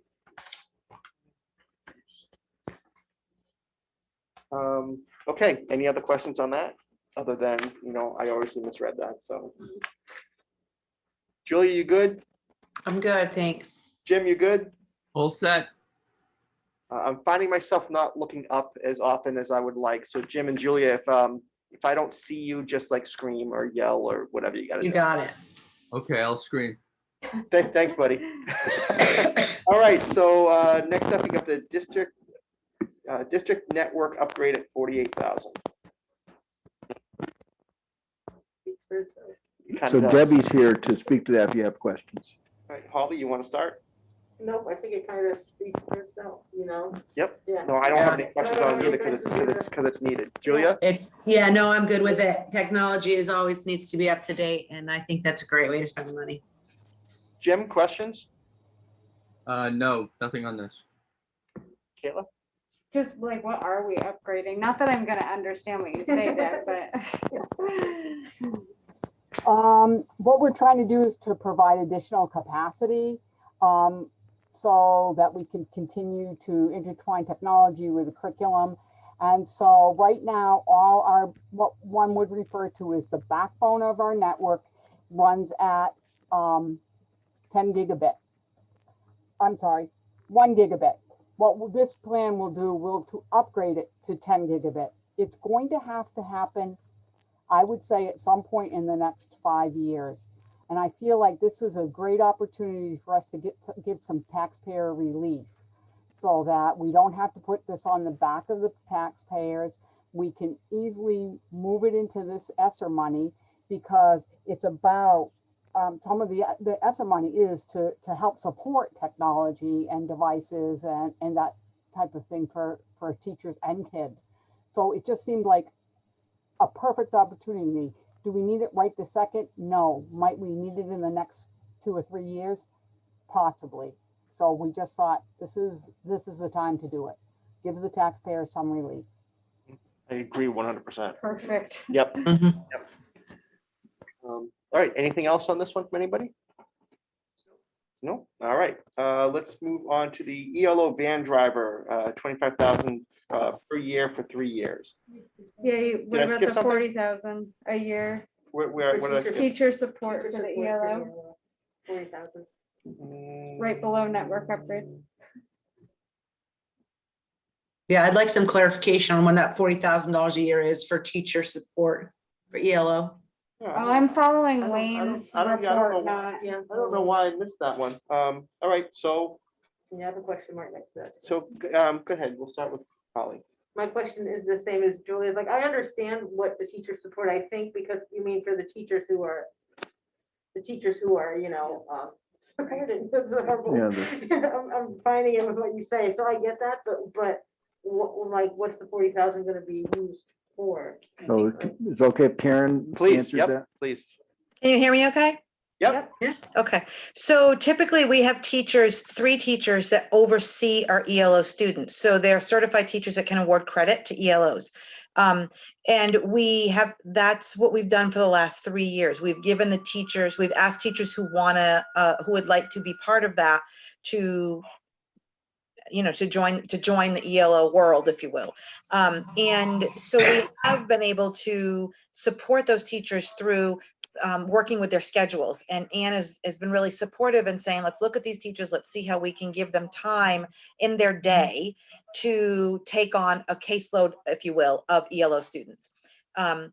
Because we have learning gaps and Anne is going to need those teachers to teach, we're asking to offer teachers a stipend for 1/5 of what we looked at, probably 1/5 of their a salary, so that teachers, this would be above and beyond their regular day, and they would take it on as a stipend position to oversee the amount of students that we're having coming into the program.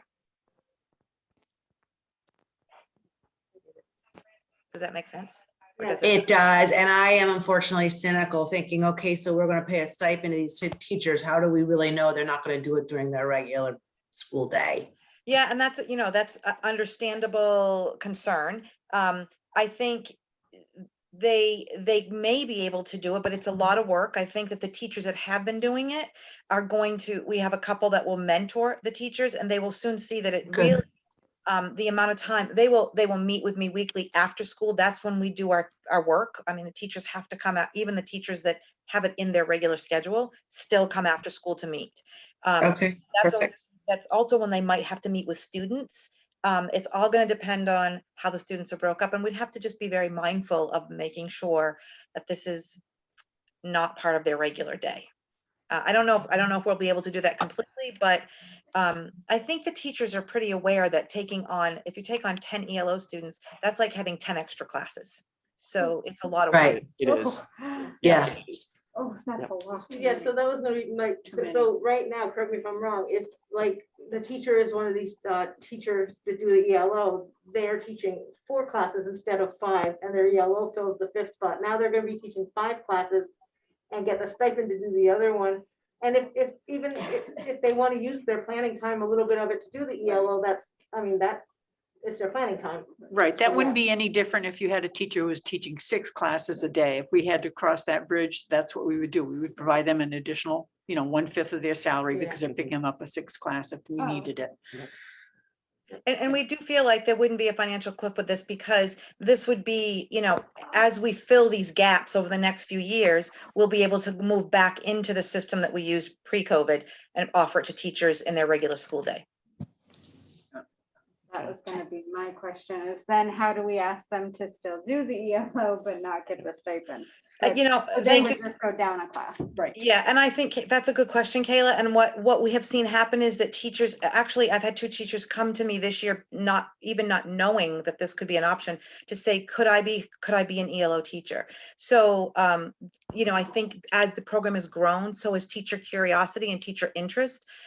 So I don't think that we would go backwards by doing that. I think that teachers have become very invested in it, and let's hope it stays that way. And I lost track a little bit. So we did Holly, we got you. Yep. Julia, I started it. you started it. All right. Jim. I'm all set. Okay. Yeah, and I'm all set too. I'm good with it. All right. Now can I move on to the ELO van driver? Yes. ELO van driver, 25,000 per year for 3 years. And Julia. Do we have a discussion in our budget talks about eliminating this position? Yes, So we took did, it out of because I our was budget? extremely opposed to it. Yep. We I was extremely opposed to eliminating the position, and now we're putting it back in, which I am fully supportive of putting it back in. But is it legal?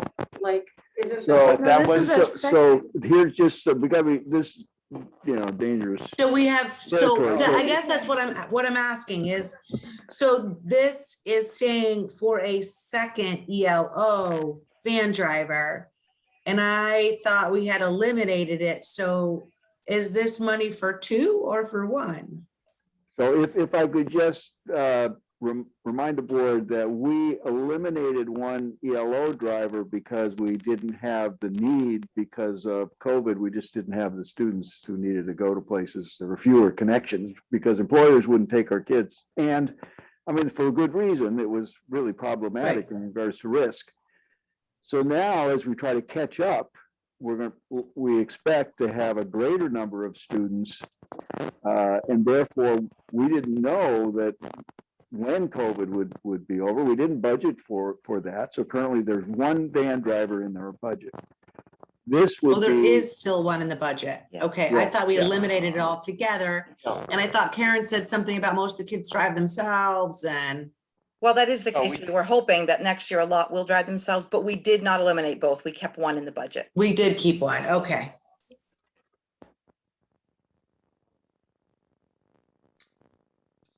So, No, you do your follow-up first.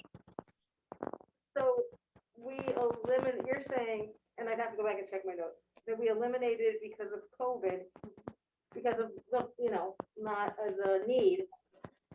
But that's this year we're in right now, That's my not next follow-up. year, so. Yeah, go ahead. One driver will probably just do WRCC. Do ELO. So. But don't we that's have not- to do- Don't have to there do- is so much feedback from Yeah, there somebody's really- mic. There really is. It's very hard to hear. Wow, it's very hard to hear.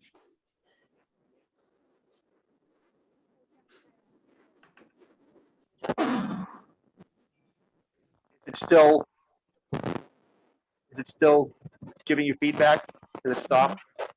It is still giving feedback. It's not as bad as it was, but I've been trying this whole meeting to pinpoint whose mic it is that's kicking it back, and I'm not sure, but Huh. we'll live through it.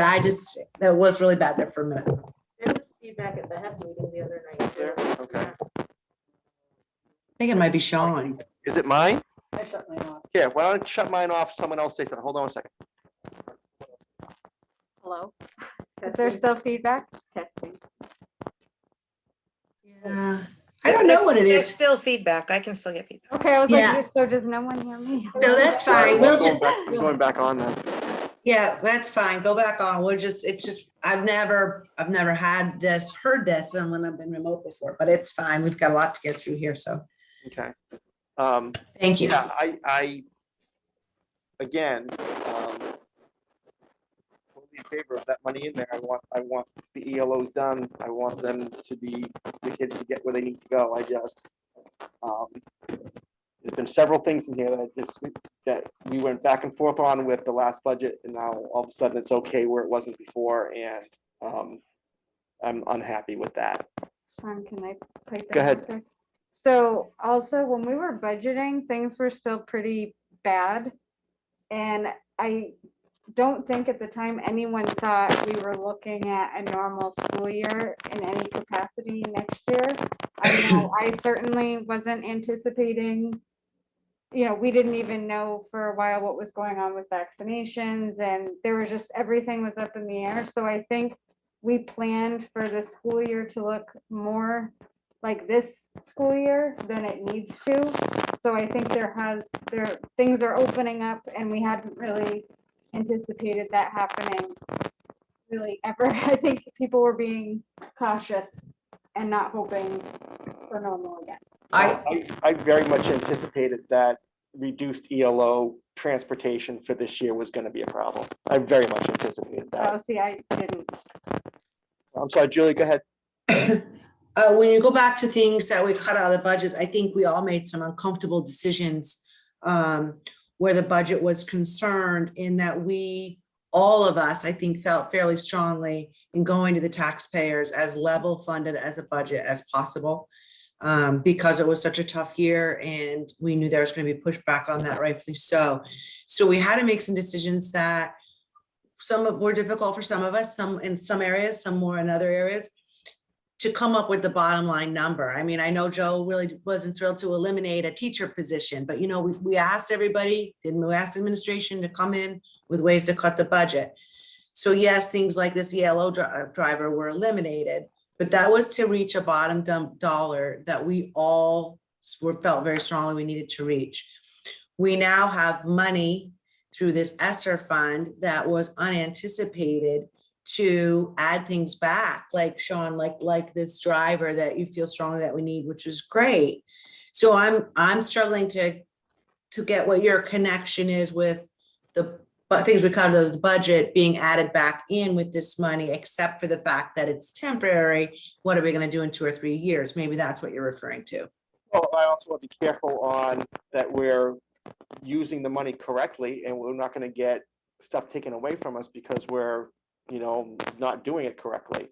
And Well, see, I don't see ELO driver at all tied to learning gaps. So I mean, that is that's where I'm struggling. Like, I don't know exactly what the stipulations is for these fundings, but yes, I can see coaches, I can see interventionists, I can see books, I can see a lot of this other stuff. But like an ELO driver, how are we going to tie that back to this grant and justify it? But your concern is that as I understand it, is that we can, but no, we're not going to be able to go back to the budget, back to the townspeople and add it back in when this money runs out. Well, I mean, that's part of it with a lot of these things, but I can totally see, the ELO van drivers and supporting, ELOs into learning gaps easily. I mean, I can, just like, I think I've had a bit more hands-on with it. Right. Because, I don't have a problem with the learning gap tie-in, because I think it actually does work with that very, very well. Okay, perfect. But I just kind of beating a dead horse in a way, but. Well, I just want to say one thing, just to maybe make it a little clearer, to answer your question, Julia, is I think where Sean's concerned, and it was the only one that really jumped out at me about this, is that the state says you can't take something that you cut from your budget Yes. and then put it back in and pay for it with ESSER money. So you can supplement, but you can't supplant. So we directly cut that. So this is the only thing. There might, I think Sean thinks there's a few other, maybe I didn't make notes, but that's the only one that jumped out at me. Like, we cut that, now we're paying for it with ESSER funds. So I think that was just the concern with that. Not the merit. And so that may not get approved. We may not be able to use it for that. Yeah, I don't know how that process works. I don't Yeah, know I if was Sean gonna would be say, the will one to they speak to that. nitpick, like, will they pick stuff out, or will they just, the whole thing get? They took out the windows. So and I, That's good for you. as Julie just pointed out, obviously they can. My contention is that we are catching up with the learning that is responsible in an ELO program, that there's learning loss because students couldn't do the ELO programs. And I agree with Kayla that there were no vaccines. We had what most of us, and I think it's a reasonable expectation that we wouldn't know that 2021 fall would look like 2019 fall. So I think I would make that argument, but still, they have the final, Well, I mean, they can make the the call. other thing with the ELOs too, and I've seen this, because I've worked with Karen, I would say relatively closely, I think it's fair to say. I've also seen, kids who have gotten, so excited about their ELOs that they really put in so much more effort into their other classes, their other subjects that they would not normally have done in order to make their ELO happen. So I don't know. I can get on board with Wayne's argument, and I just think it's, we're just doing our due diligence by asking the question. Yep, you have to. Yeah. I also would just like to add that this is going to be an as needed position. We don't know, the kids that are coming to me in the handfuls right now looking for ELOs next year.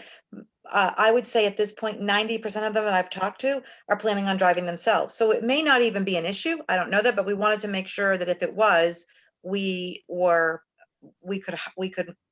cover it. Yep. No, I personally, I want to make sure it's supported. Thank you. Anything else? All right, how about, correct me if I'm skipping something. Oh, I will. Job embedded PD for staff, 70,000 per year for 3 years. Do you want to just go questions, or do somebody want more explanation first? I mean, that's mine is kind of overall, just ahead, what are Karen. we looking at for this? So I don't know, Kat, if you would be the person. I know Joe and Ann have been working on this, but it's a consulting. It's not a staff hire, as I understand it. I have a question. I just gotta be me. So we have Eric Mann, we have this other $10,000 program we're paying for. We're now gonna have coaches and interventionists. And now we want another $70,000 for additional PD. So this is where I was speaking early. It seems like there's a lot of repetition here for me. And Julia, I have that same question. So my questions here is SEL is mentioned as the primary training, but we already have monies mentioned previously for SEL. And I have a note here, what's the total dollar amount that we're spending on SEL with all of these different things? Because it's mentioned so many different places. It seems like a lot of Right. money.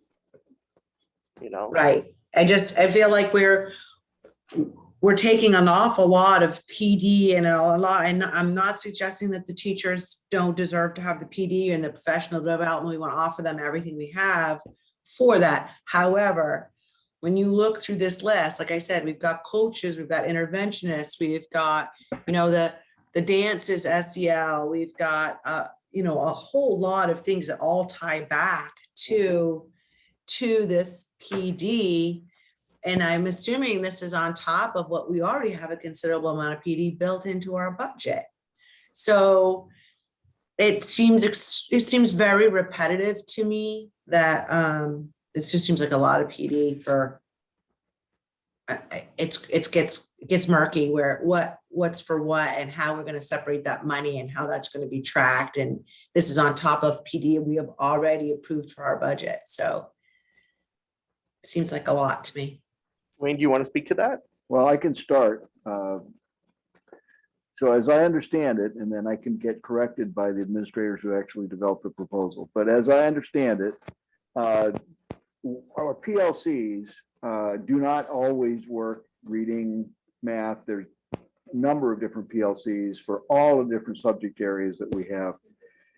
So this would be in much like our original proposal with the autism spectrum behavioral support type grant or consultant. This would be a situation where we would bring people in. Let's say we had a PLC in second grade that was dealing with ways in which they could teach neighborhoods and social studies, or we had an issue relative to how to integrate world languages into other curriculum areas. So those PLC groups would meet with these individual folks and they would cover at the same time classes, subs. So that's kind of the view that I received. There was quite a bit of passion around that view, but if it's something that doesn't have enough traction and is not clear enough, we could delay this until our August 18th. By then we'd have this, if you want to pull this one out. So unless someone wants to speak to why we need this decision tonight on the 70,000, I'd be fine with waiting on that one. So the part of the proposal would help the middle high school teachers. Our PLCs are not structured the way they are at the elementary building because I don't have like 2 6th grade teachers who have the same prep time that can do a PLC during the middle of the day. Our schedules don't allow for people of common grade levels. And, you know, content wise, I may have one person who teaches physics, one person who teaches biology. Content wise, they don't have a lot of similarity. So the proposal was that someone would come in to work with the kids. A program would be provided or a substitute. Probably it would be a program provided for the kids to give those teachers a release day where they could get together and talk about their common students is what they have. So that was with the proposal. But again, it was just something that people put on the table and it's, I don't know, we didn't really explore what that might really look like. It's just an idea. And just to kind of piggyback onto that, yeah, there's a lot on SEL and I don't have the numbers, but I think, you know, that is somewhere that we still need to really be concerned. So we didn't have specific ideas, but some of you may remember Jen Stansfield, who used to work for High Five Adventure Learning. We had that with the Mr. PSOC grant all the way back there. But it would be some work on, you know, building community, and, you know, relationships with the students. And like Ann said, hopefully even, you know, although we already have the planning time, we'd have, you know, the whole first grade might be with these, you know, consultants or whatever you want to refer to them as. So the first grade has maybe the morning to really dig deep into the map data. You know, maybe we have them come right after all the map test is done and we really dig into it. And then another day they might come and do it with, or the second half of the day they might do it with another grade level. We did this one time a long time ago back in February, and it was just really hard because we had to find 3 substitutes for the day. And I think that this is a good way. We haven't fleshed out the details like Wayne said, but it's a good way to provide that time within the school day and still have the children doing something meaningful and also get some work done that we have such a hard time. The time is always, you know, every time we look at professional development, it's like, okay, so we got to do SEL, we've got to do technology, we've got to do PLCs, you know, where's all that time going to come from? Can I just, can I just add in also that this is, I think we also thought this is a direct response to our teachers saying we need more time, and we didn't have any professional development time this year per se, really. And this was a way for us to really help our teachers have that time together, that when we talk about bringing new things forward or trainings, that, you know, that what we always hear is when are we going to do this? We don't have enough time in the day.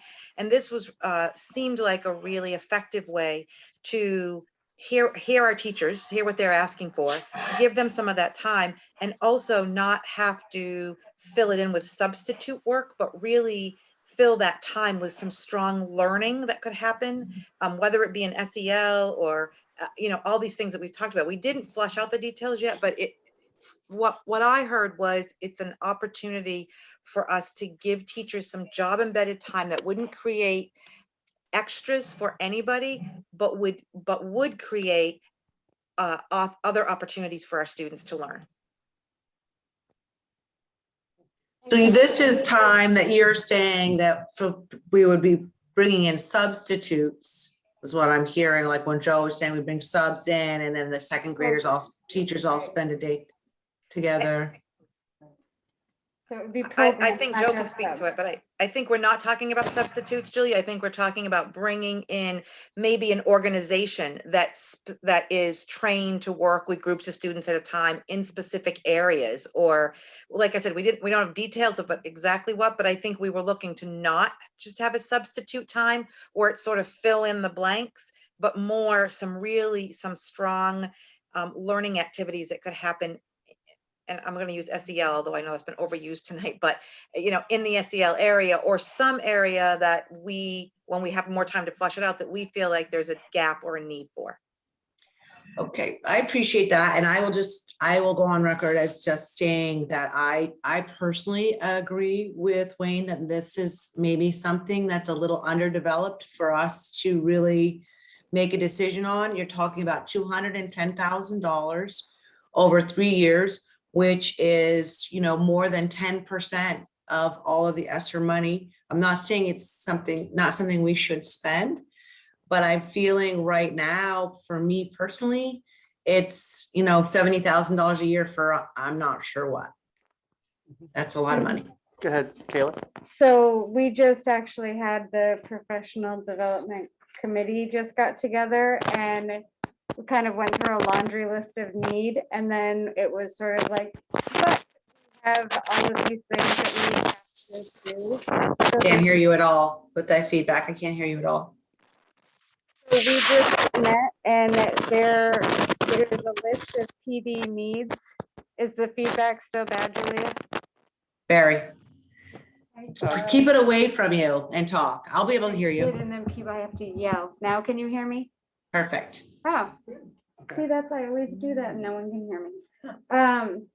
So there's a laundry list of needs for PD, but all of the things that were either mandated or we have already agreed to, like Eric Mann, the stuff we already have going on is taking up all of the PD time. So I definitely think there is a pretty big need to have some of the meaningful PD instead of like, oh, good, we get to sit here and do, you know, whatever the state is telling us we have to do, but it's not really enriching anything. And the ESSER money is designed for gaps, and a huge portion of that gap and the concern is for social and emotional learning through the pandemic. So we are definitely focusing on that. But I think the state, one, expects us to focus on that. And two, if we don't focus there, then academics are much more difficult to get to. So I think this would be a good, it's not fully developed, but the intention is there, and maybe sort of like, if we want to pull it aside and say tentatively, because if something needs to happen and we hold off, like if you want to get groups and programs in, they're going to be booked if we wait till mid-August. And Could I speak? Yep. So Karen and I talked briefly a little bit about some things that we used to do in the past, like we had the career day where we had maybe 30 people from the surrounding town and towns come in and talk about their jobs. So for instance, Mrs. Temin came in, talked about her job as a nurse. We had a veterinarian, we had a hairdresser, and the kids signed up to go and it took the whole day. Now, when that happens, where are the teachers? They could be doing something else. So we were thinking outside the box. What are the kinds of programs that we could give the kids that would really not just boost them social and emotionally, but inspire them to, I want to go to college, or I want to be a cosmetologist. You know, we want something inspirational for the kids while the teachers are getting PD. Inspiration is really a great thing. That would be my recommendation. It could be something with a robotics program or a music performance, something that the kids are participating so teachers can now work together during the day. And yes, we didn't flush it out very well. Jim? Well, I think you should invite some of the alumni to come back and give inspirational talks to the high school. Yes. Have them come back and then say that this is the career I've taken, and this is how you can use the ELO to try to pursue your career in a similar means.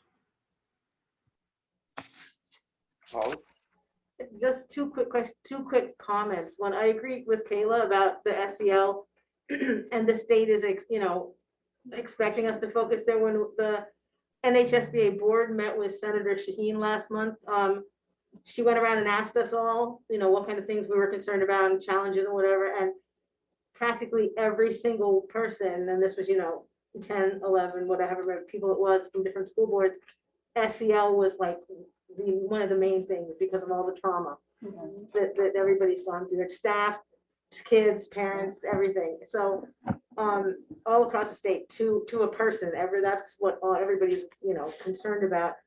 And then I think the way this is, I know we have to flesh it out more, but just how it's been explained so far, I think it kills two birds with one stone, where I know for a fact, because we've talked about it, I've seen it too, that the PLCs, they can't get together because of their schedules with the common that they, their own people in their own discipline. And so we can do that and then do SEL or whatever at the same time. So I think it's, once it gets better fleshed out, but so far I feel a lot better about it than when I just read it. So, yeah. Does anybody have anything else on this one? I asked Jim. Jim, yeah, he spoke. Jim, do you want to add anything else to it? Not at this time. Thank you. All right, grants accountant, 13,000 per year for 3 years. Kayla? I would just like to know the difference between the accountant and then the manager. Is there like a way to make one person do that? Yeah, it seems like they're sort of, if you're doing the accountant, then can't you also manage? So I guess Tom would probably be best to speak to what the accountant would do rather than the grant manager, but there are some state mandates in regards to who handles money and the expectations of their credentials that wouldn't necessarily be part of a grant manager position. So as the accountant on the various ESSER grants, what I'm involved with is looking at the grant application from a financial budget perspective. So I'll look at the items that are created in the application by the grant manager and how that person has selected the various components of the financial reporting and translate that into a setup on the general ledger so that we can track the expenditures closely for that particular. And then as the bills come in, making sure that they get paid in the right place and doing the reporting back on the state system for request for reimbursement for the expenses that we paid out. And then balancing all of that out at the end. So that's the accounting world in relation to the grants. It's really completely separate from the management of a grant. So is that gonna be like a stipend? So it is a budget. This is an up to amount and we would do an hourly, hopefully wouldn't hit that number. But it wouldn't be just, here's a check for 13,000. Okay, that was gonna be my question. Was this like a salaried position? Was this as a, as a paid hourly time? So, okay, that answers that for me. That was my, is this a do not exceed? So that's great, thank you. Holly, Nope, it's been answered. Jim? I'm okay with this. Okay. All right, how about moving on to the grants manager? And that's also 13,000 per year for 3 years. Holly, you want to start? Nope, I think, You good? yeah, well, actually, no, you explain the accountant. Who was gonna explain the grant manager? Probably, that's like what you do, right? I was Right. gonna, Yeah. okay, or Right, like so Mary this Ann is- perhaps. You need one person to write the grant and manage the grant and be in contact with the DOE and the staff to make sure that our needs are being met, right? Write the grant, get it into the grant system. Once it's in the grant system and it's approved, then the grant accountant has to actually manage the books on that. So it's actually two completely separate job functions. Do we need a grant manager for 3 years or just to get set up? So we're obviously placing this money in the budget, not to necessarily be spent, but to have the ability to spend. Currently, I don't think the third year of the grant is going to take a lot of grant management. So that's probably maybe excessive, but there may be some other things that would be surprising. So it's a placeholder. 13,000, is not a lot when you're talking about the kind of expertise you need there. We may not need anything in year 3. That would be my hope. But Jim, anything on the grants manager? I'm okay with this. Julia? Set, thanks. Yeah, you went, right? You went. Mhm. All right. Yeah, I guess I'm fine. All right. Was there anything else that I missed? All right, Wayne, how do you want us to deal with this? well, the easiest way for us is if someone wanted to move the amount. These are general requests, obviously. If there's any changes, we'll be coming back to you at the next meeting or each meeting.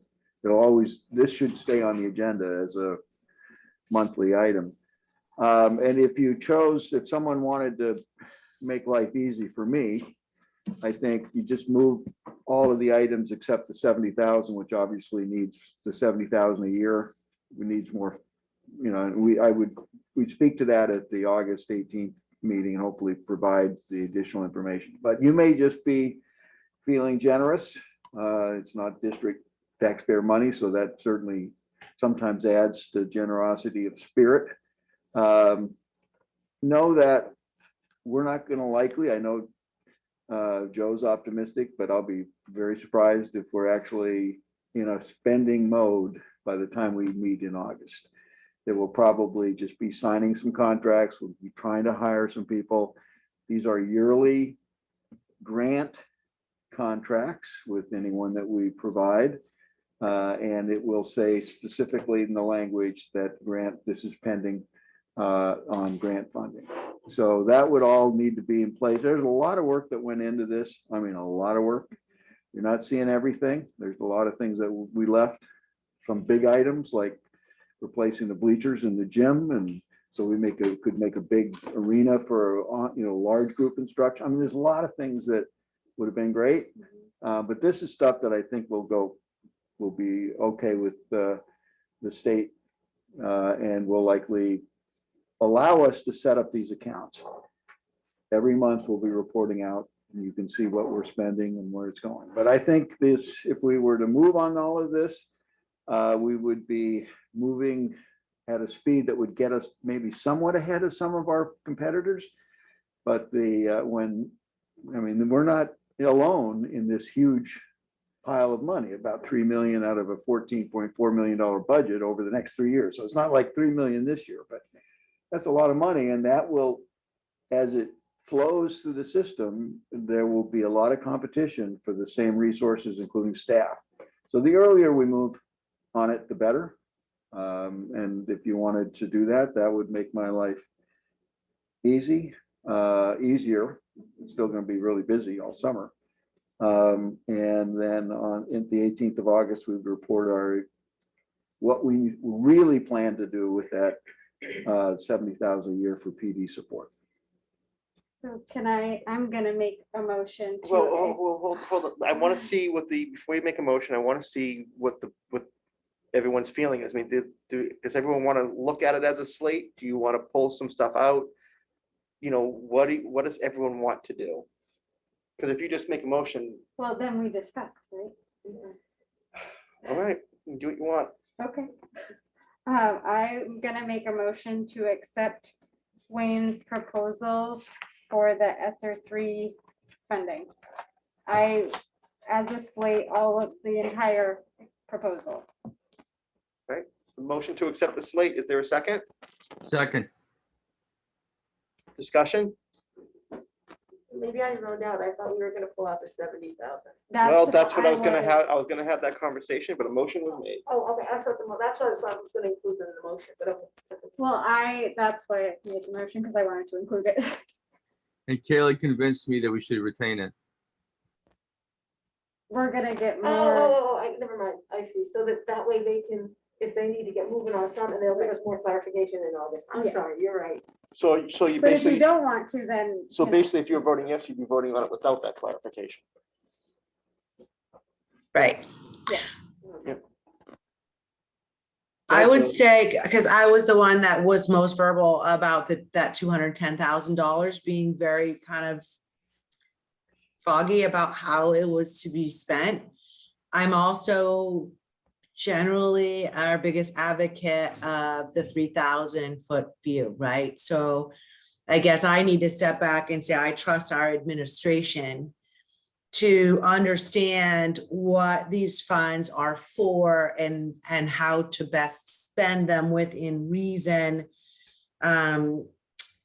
Because that's their job, that's what we've hired them to do, that's what we trust them to do. So although I was a little bit concerned about $210,000 is a lot of money that is not really specified how it's going to be spent, I will go back to my general feeling of having to let our administration run the school and make these kind of decisions when it comes to education. Yeah, I'm just gonna say that, as the elected, body to be in these seats, we have a duty to, kind of be some stewards of the district and Right. To oversee some of the stuff. So, I mean, I wanted some more detail on that as well as maybe a couple other things, but I don't think it's unreasonable to want to know more details than what we have here. Well, and it's the biggest single line item. That's the other thing, except for the interventionists at the Hinsdale Middle High School and the special ed that we let off, but the special education spending is ultimately, hopefully going to, based on what Juliet said, we're going to be saving that much money out of our budget that we're spending out of the ESSER funds, right? And we're building up our district to be able to, when the ESSER funds are gone, my understanding is that we will have spent 3 years equipping ourselves, preparing to continue to keep some of these students in district, which will ultimately save us money. Correct.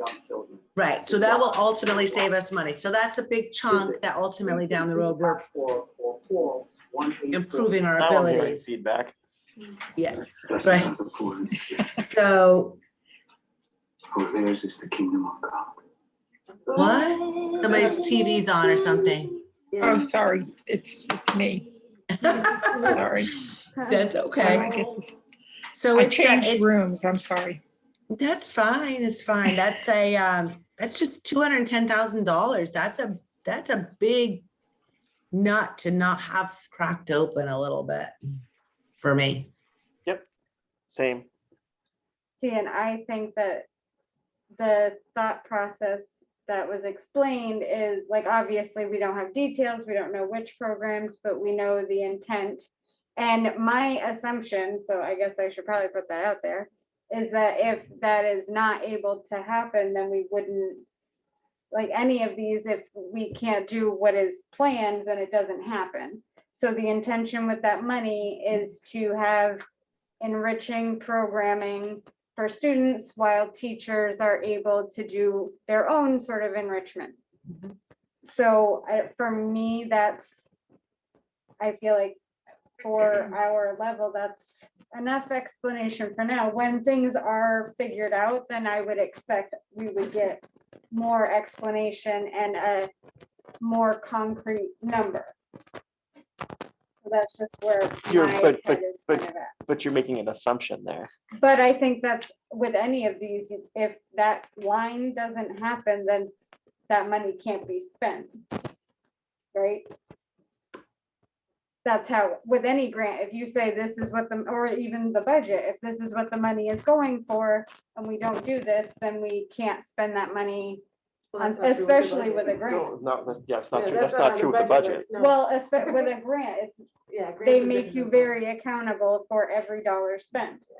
So I guess that's why I'm feeling a little more confident that really that's, we're gonna get more concrete details, and if it's not spent on that, then it's not spent, then it's not spent.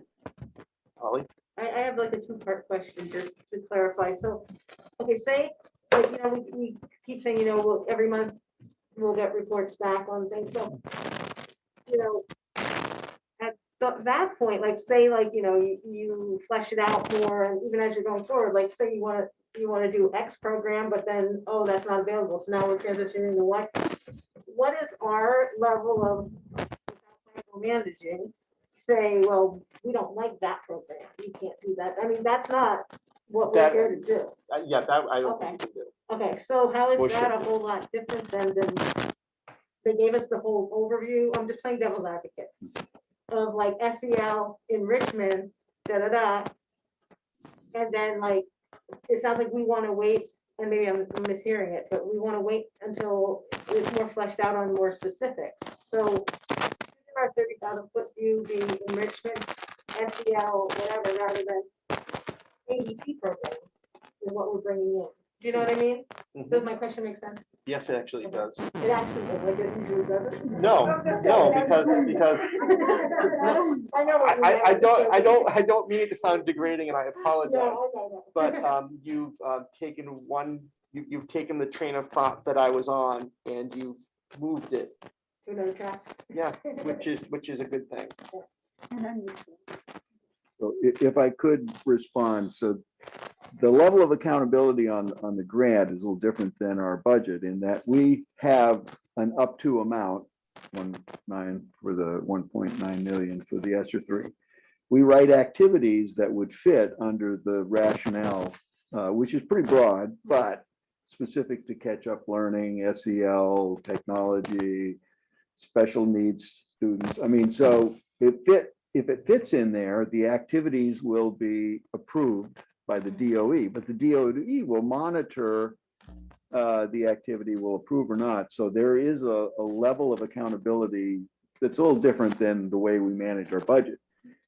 We don't have the money, and we can't just write a check. We have to write a check that fits into that activity, and if it doesn't fit into the activity, then we can't spend the money. So it's there's a separation there as well. If we had the 1.9 that over the 3 years, the chances are that we're going to be rewriting the grant. Typically, I mean, Title I, for example, gets rewritten all the time. And we'll be rewriting because an activity maybe didn't fit as well as we thought. So we have another request. Those rewrites, we'd come to you. So this is, you know, you do have a level of accountability at the Department of Education. They have a level of accountability since this is federal money at the federal Department of Education. They have to fit their expectations as well. So there is several layers that would make this very difficult to not fit the requirements of the grant. Any other questions? I think my two-part question worked into one part, so that's okay. Okay. I got it. Are you sure? Yeah. All right. All right, Julia, any other questions? No, I'm all set. Thank you. Jim? I'm good. then the motion, if I am remembering it correctly, was to move the slate. Yeah. Okay. All right, so a motion to accept the present, to move the slate, to accept the proposed expenditures of the SR3 monies, and we have a second. We've had our discussion. All those in favor say aye. Aye. Aye. Julia, you were an aye? And Jim, you were an aye? Yes. All right, I was gonna be a no, but Holly changed my mind, so I guess we, Mark the date down. Yeah. No, I'm only kidding. so we're all It's in favor. recorded, so you have it forever. It's I'm gonna put recorded. it on a loop. It's on his recorded. ringtone. So, any opposed? All No, right, good. All right, no opposed. Don't take it away from me. but- I know. No, you I'm changed, joking. you changed my mind. You, This is the, what did you have used to call it? The, party at time of the web, now what remember how she used to Oh, the call it? cocktail party? when we got a Oh, the little punchy- cocktail hour. Yeah. When we would get a little punchy around Yeah. this time of the meeting, Yep. remember? yep. Yeah. All right, so if we are now moving on, we need reaffirmation of policy DAB, funds balance, and DFA, investments, and so that's investments, and then also the reaffirmation of the data governance plan, right? Ann? Okay, You have to do those every year. so we need a motion to reaffirm. So moved. All right, Sure. motion and a second to reaffirm. Are there any questions? No, Jim, anything? I'm good. Julie, you good? Yeah, I'm good, thanks. All those in favor say aye. Aye.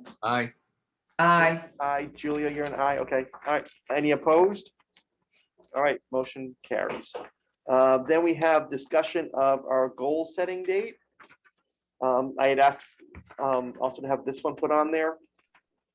So I want to see where you guys are at as far as when you wanted to do that.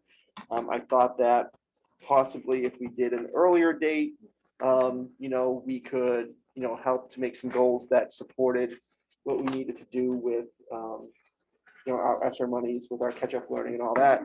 But then I also thought if we did a date that was a little bit later, we could invite some people, because we have a lot of new people in, so we can invite some of those people in to help be part of that discussion.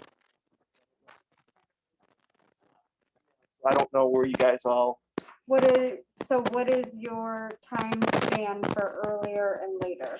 well, like, so if it was earlier, it could be even something in July that, helps these guys, help support what the administration's trying to do leading into the year. But then I started thinking about it, like, but we're gonna have new people in, and the vision of those new people, would be what, like August, September, was that range, September? And maybe that would be helpful, because they're the ones that are gonna have to carry the torch, as it were. I mean, they all Well, start July 1 for Is a it lot, July? right? July 1st, except for the new business admin. right? Okay. And Julia. And And what? and Julie, When does Yeah. that start? She's here I didn't say anything. September? till September. Oh, I'm sorry, for somehow Yeah. that slipped my I'm mind. sorry, I No. that's But good. we sign on the new person July 1, right? Correct. So we'll have the new person and Julia. okay, so I Does that mean, make sense? You just yeah. looked at me like I had three heads. no, it's fine, I was just thinking it out, but No, you're right, it's there's up, an overlap. it's up to what the entire board wants to do. So what do you guys want to do? You guys want to do a goal setting session that's a little bit earlier, like July-ish, or do you want to do something that's like August, September? I think September, you guys are going crazy, right? You don't need one more thing. Well- So that means no, she's got plenty of time.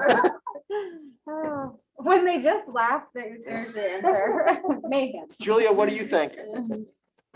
I think either's fine. I think earlier, I like that, John's point that it may be of assistance to new staff and that sort of thing coming in. It doesn't really matter to me. I cannot do the last week of July. Yeah, I'm available anytime. so. Okay. Jim? I think we should do it later.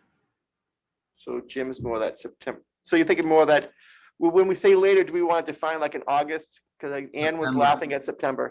You're thinking September? What's the thought process, Jen?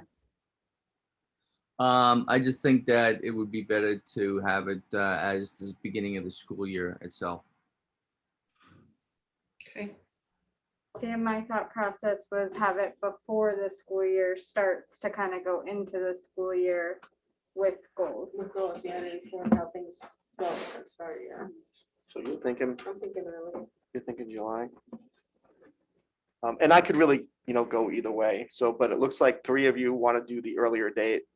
So do we want to set that date tonight? Do we want to send out a doodle poll with dates and see what works for everybody? So I can do that.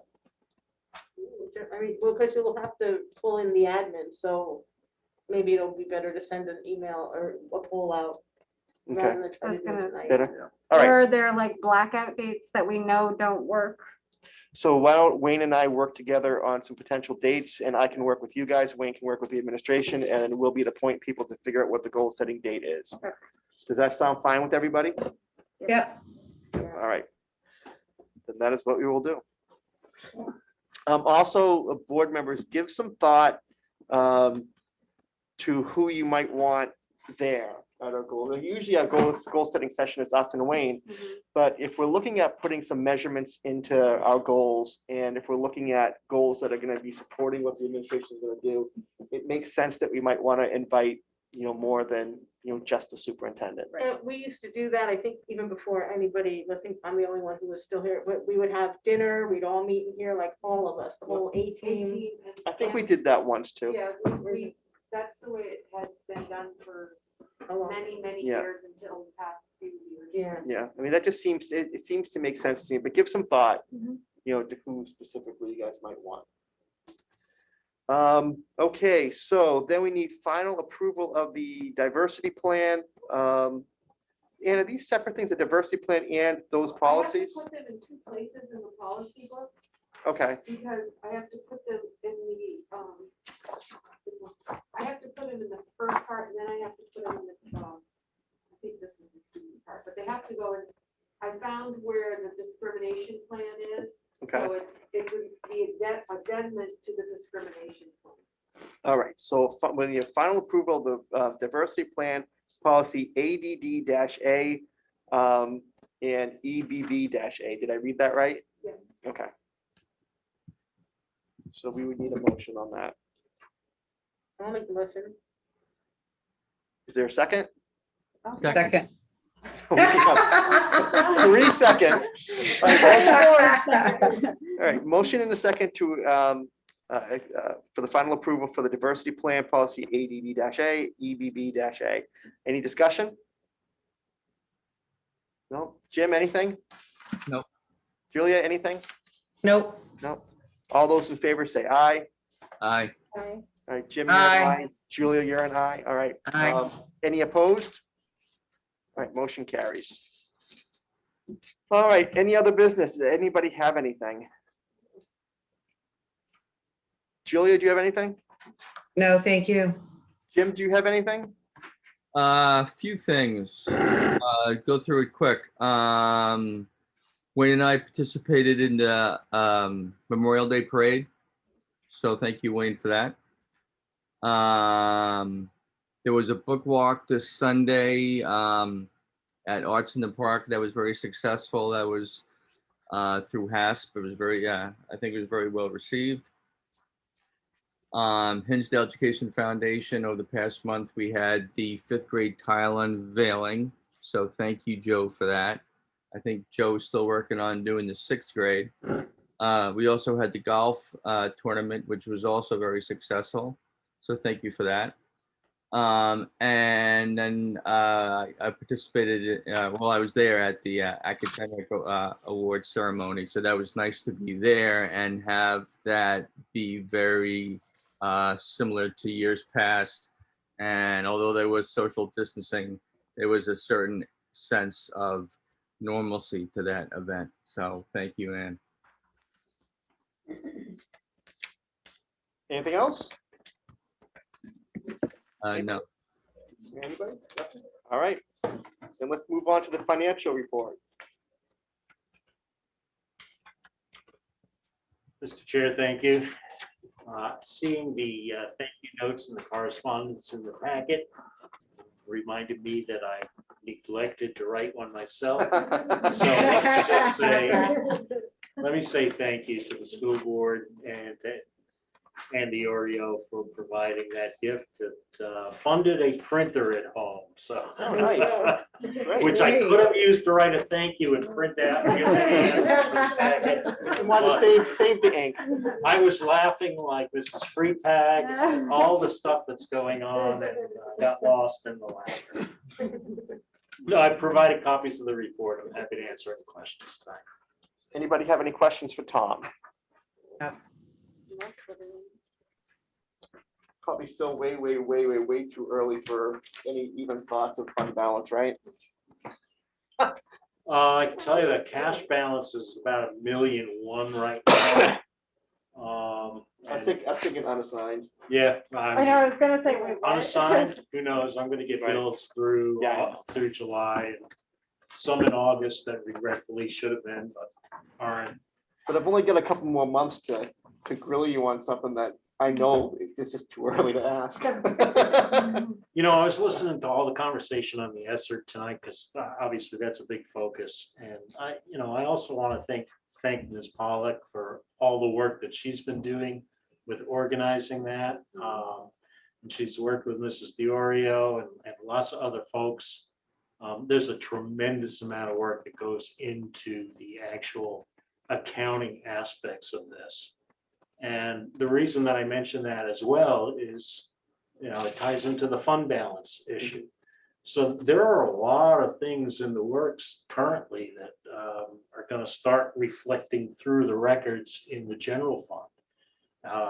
If you looked at the substitutes lines in there, there's still a lot of overage in there that were budgeted into the SR1 grant, which ends this coming September.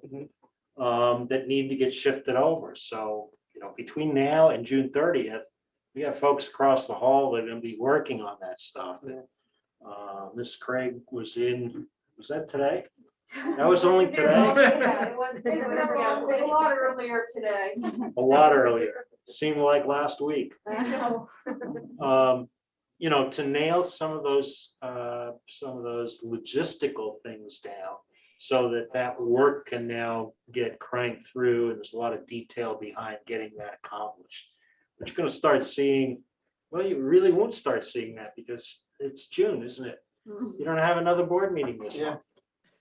But it'll get reflected into the records before you get closing statements for the year. And we'll get that all tied together for you. And the same thing with the SR2 money. There's aspects in there that some of which is sitting in the general fund. So there's going to be a lot of dancing around, and that doesn't allow me to say specifically, I think we're going to have $459,662. Yeah, don't even throw any number. Somebody will go right to that number. Don't do it. They'll quote you to the penny. The number will be available on September 1st. Good enough. Actually, it'll be available to the board, hopefully at the August meeting, when we'll have a DOE 25 for your review and sign. Great, perfect. Does anyone have any questions for Tom? No? Julia? Nope, I'm all set, thank you. Jim? All set. All right, curriculum report. Okay. So first, I really want to thank the board for the opportunity to serve the district this past year. It's been a huge opportunity to grow. It's been an incredibly interesting year. At the same time, though, I'm really conflicted because I'm looking at the SAS results and I've seen the NWEA data, and I'm having a hard time with that. I really appreciate the support that you've given me over the course of the year and allowing my daughter to attend here. That has really meant a lot. I am struggling because I know that she has repeated work that she did when she was in the 4th grade, and she's a 7th grader. I need you to understand that your students are capable of more I need you to understand that you have great teachers, but they need professional development and they need leadership. The purpose of spending all of this money on PD is to help move the district forward. I am concerned because yesterday I had a conversation with Marianne O'Malley about the new requirements that will be in place for the 21st century grant. I know that is a $200,000 grant, approximately $191,000. That really means a lot to some of the people in this community. If the academic standards don't improve, this district will be in danger of losing those funds in June of 2026. Right now you have $2 million in 3 years. And I know that we're spending a lot of money on PD. And I know that there are funds available for coaching that you've just approved. But I also know that really good instructional coaches are hard to find. I want you to know that I have gone out and I have gotten a proposal from the All Learners Network, which is kind of like the mathematics equivalent of Keys to Literacy. You have Keys to Literacy. If you can't find consultants or people to hire as part of the district, I really feel strongly that it might be worth taking some of the $300,000 currently remaining from the ESSER funds and invest that in hiring outside consultants to help move your teachers forward. My concern is that if you weren't getting the results that you wanted before the pandemic, and your teachers continue to do the best they can, relying on the strategies they currently have, then your students will not excel after the pandemic, right? You need to have the coaches, that way your teachers can develop new instructional strategies that will move your kids forward so that your kids can make more effective progress. And that would allow you to maintain the 21st century grant. So all of that's tied together. Do you have any questions? Anyone have any questions for Kat? Julia? No, I'm all set. Thank you, Kat. Ollie? No, just thank you. Jim? No? Alrighty. Thank you, Kat.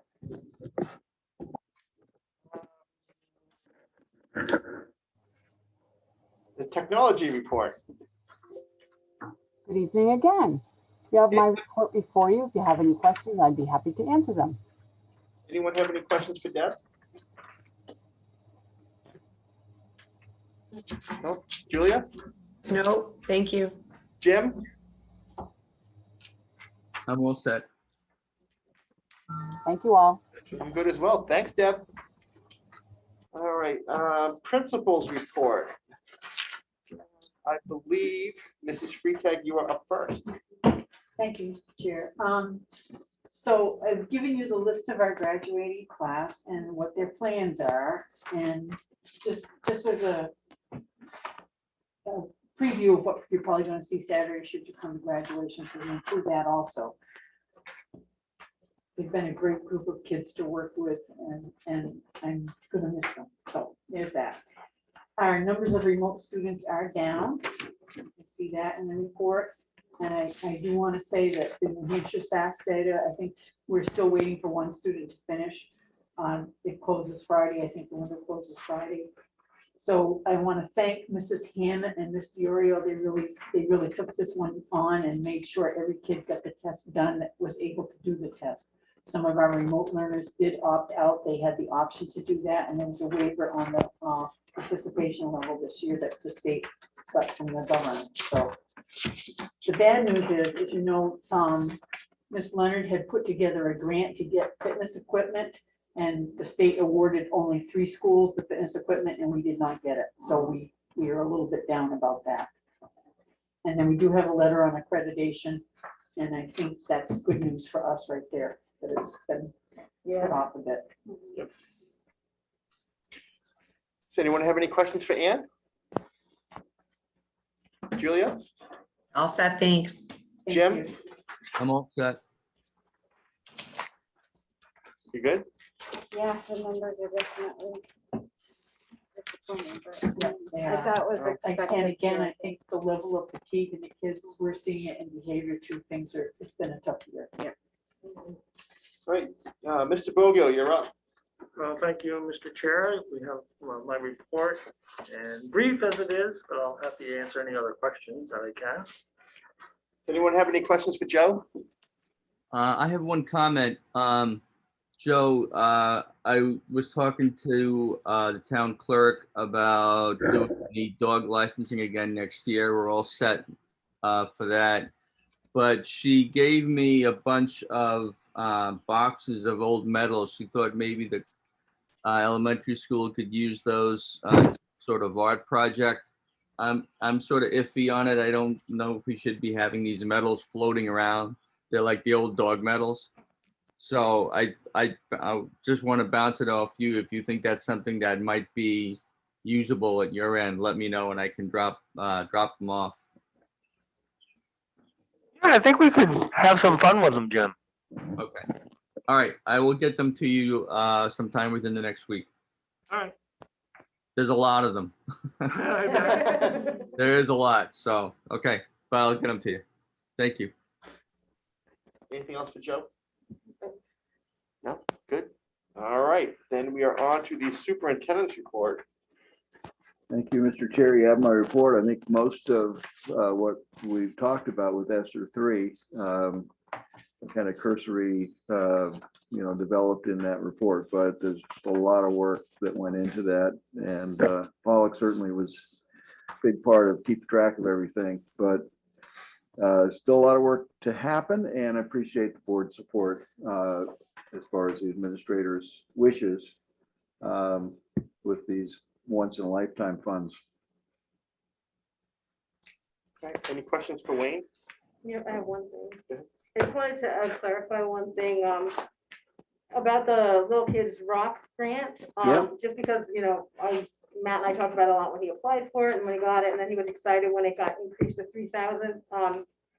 It's not, from my understanding, and he showed me the email, it's not to support the feeder program because it's only for the middle high school. It can't be used at the elementary school. I think the intent in the email was that because the Little Kids Rock grant was increased so much, the elementary teacher and Matt won't have to split the New Hampshire Charitable Trust grant that came in earlier this year. So then that whole 2,400 can be used.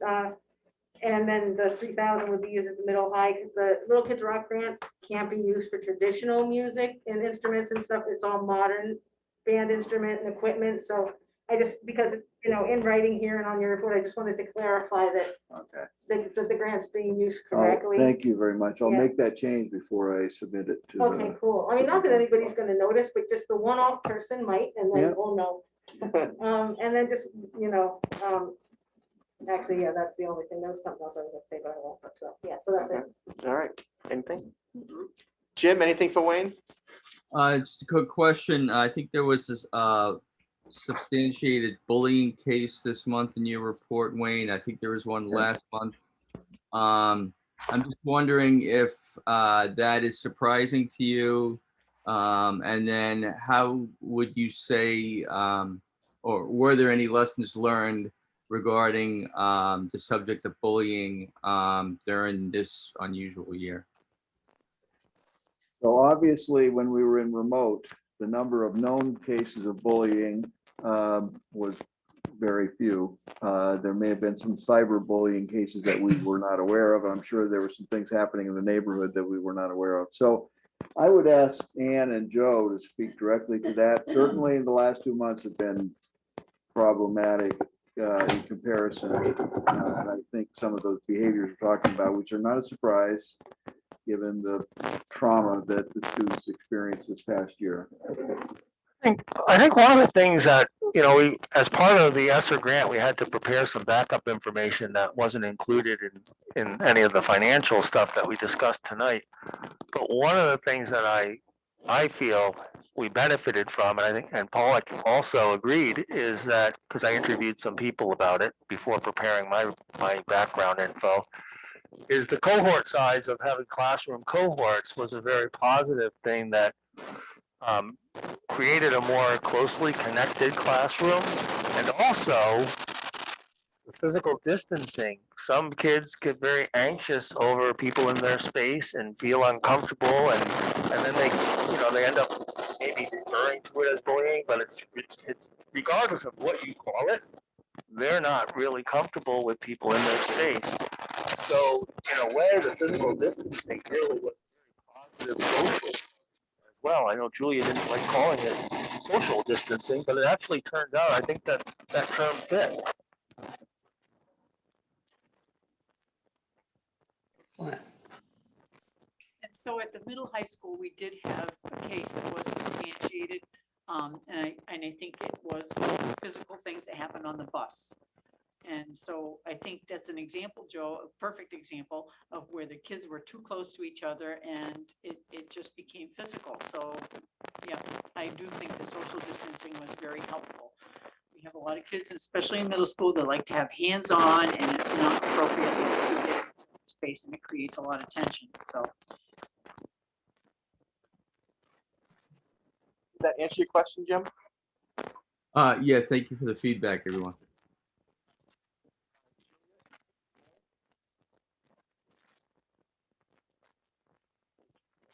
Julia? I'm all set. Thank you. Oh, okay. We didn't see you move. It's like, I think Julia's frozen. Then all of a sudden the light came on. It's like, all right. Okay, so then moving on to committee reports. Personnel is nothing yet. Health and wellness. Yes, thank you. So we did have health and a wellness meeting committee. I think the big thing is that getting into next year, we'll have new officers for that committee. And then the intent is to regroup around having a health fair in 2022. So that'll be the big event, the big focus of the discussions going forward next year. Finance budget committee. It was the same night as my NHS meeting, so Kayla attended. So I'll let her, if she has anything to say, they reorganized or, whatever, then she picked their chair and vice chair. And you also saw my email, just the one member was concerned that we.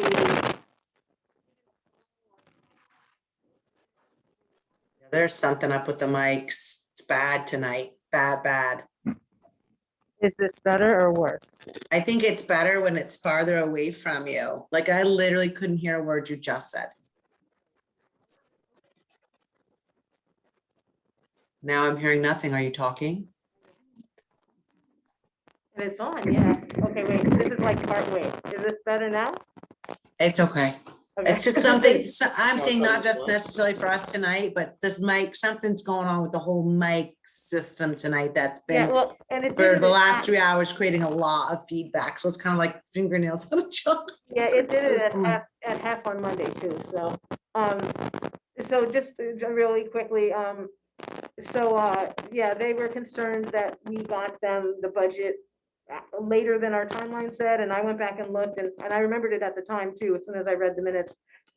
But, we actually got to them 3 weeks ahead of schedule, so kudos to us, and we can't do anything better than ahead of schedule, so just know that for next year, hopefully we'll be ahead of schedule too. I was gonna say, there was definitely some, I think would like a little bit more, I guess. And they were saying, because next year, I think we have another bargaining agreement. Yeah. So, but then I was thinking about it and I was like, no, that actually doesn't, because that's a warrant article. And we get the budget to them without the warrant article, so I guess that doesn't actually, I guess, went a little over. It just, Not really. I mean, we started a little late. So, yeah, and as my email said, we would have met earlier with the budget committee, but they couldn't meet. So, I'll forward that email to you, and I don't think you were on it, and Dennis just sent it to the budget committee like yesterday after my prompting, so. Yeah, I don't know what they were talking about, because we were like way ahead of schedule this year. And we said.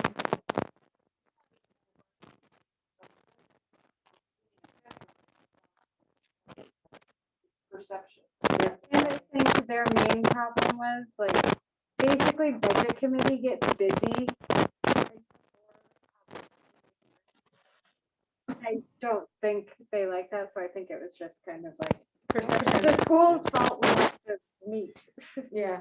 So, and we do it separately every year, so I don't, but maybe a conversation around what they're actually looking for or wanting. I wish I had asked them about that this past year when I was turned down, but okay. Yeah, no, it was them. I wasn't looking at you like No, it's your I fault. wasn't sure. No, you were there though. You Yeah, saw I- them. oh, I saw it, I exactly. offered that conversation. You saw them turn me down, so. Absolutely, flat okay. out. No, yes. Well, that was, I was a new person there, so, and they all kind of came at me like, you make this happen. And I was like, Yeah, I saw make that. what happen? Yeah, and I saw, yeah, you said, yes, you would do it. And I was like, oh, we already did it, so. I was like, I will let them know that you want things sooner. And we're gonna have a new business admin, so let's just. Well, and I mentioned that too, and I said, but keep in mind, we have had someone doing all of this who has been doing it for a very long time and knows how to explain things. I understand all the things he talks about, and we're not gonna have that anymore, so bear with us. Hopefully we have somebody good. Can I ask a question on the finance portion of the finance/budget committee? Wayne might have to answer that. He might. So part of that is supposed to be, if I'm remembering correctly, supposed to be, individual, us as a board kind of getting together or talking about, or getting to the reps. Yeah, it's like priorities, tree talking about work. what our expectations are as far as the budget and stuff like that. Yeah. How are the board members who are not on this committee supposed to get that information to you guys? What process is that?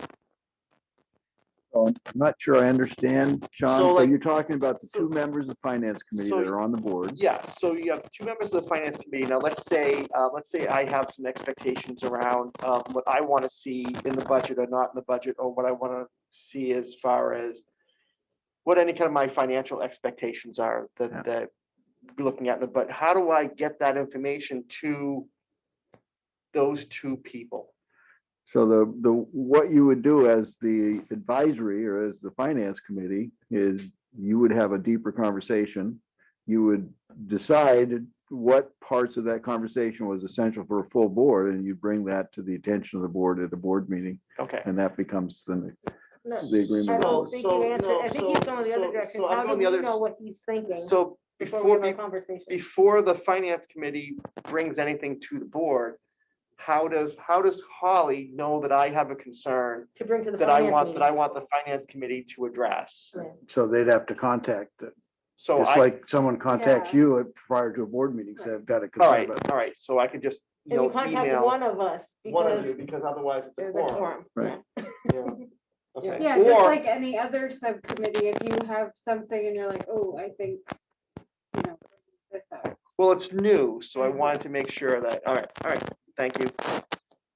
And I can see people having thoughts for the finance committee more than any other type of stuff.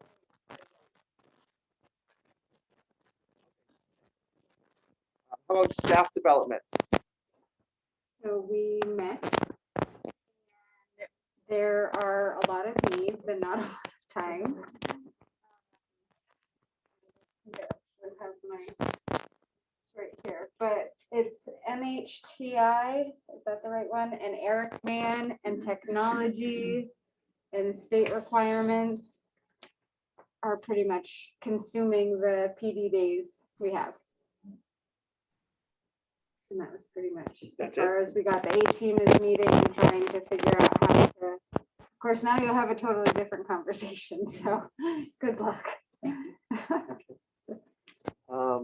Legislation, NHSBA. So I don't have anything to report in terms of that, but I do have a request. I think that Holly should be the second on this committee due to her position with the NHSBA, and I think that more often than not, she will have things to report on. So to me, it makes sense to have both her and I on this committee. That makes sense to me. Julia, you okay with that? Oh, absolutely. Kayla? Yeah, I think that. Well, I think I jump in anyway, so I'm fine with that. Thank you, Jim. Okay, and that's it for me on this one. thanks, Jim. All right, Hasp. We just met. And there was some, oh yeah, so the house requirements are of course forever and ever changing. And they're getting a little out of control in my opinion, but. A new requirement will be that we have to have 40% free and reduced lunch to keep the grant, so we're probably gonna have to really.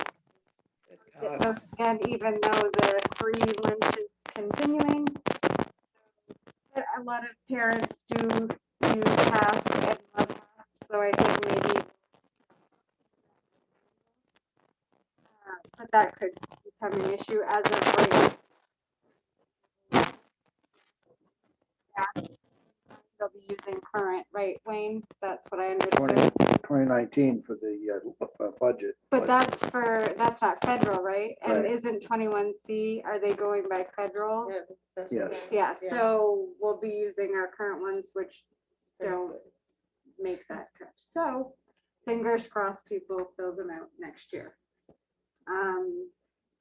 But, oh, Walmart donated 30 bikes, so our bike club has a huge influx of bikes, which Oh, is nice. very awesome. For the summer, they'll be doing STEM enrichment and literacy enrichment during the day on top of the before and after camp. And Girls on the Run should be coming back to the elementary school next year. That's the plan as of right now. And after school, we'll also have to start doing lesson plans that align with current curriculum and are expected to have 60%, or is it 20% of the people attending have to be over 60? Over the 50% Yeah. growth, or yeah, that was what Kat was alluding to. I Yeah, think, there's right? some new crazy requirements and they expect leaps and bounds if you're attending half, so. In the testing. Yeah. They're also demanding that 20% of the students, I believe, if I heard this correctly, we're not in the highest performing category. Oh, They that's just right. are. They have to go up a level, that's right. Yeah. Yeah, Yeah, so, 20%, not in half, has to go one level, and then 20% of them all have to go over the 50% growth. Yeah. Right, and the only way to do this isn't something that you can remediate your way out of, right? Your core instruction has to be aligned to the standards if you want to meet those goals.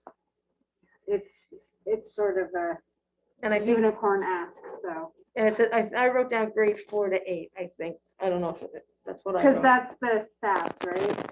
SAS is 4-8. Too, but they don't have the.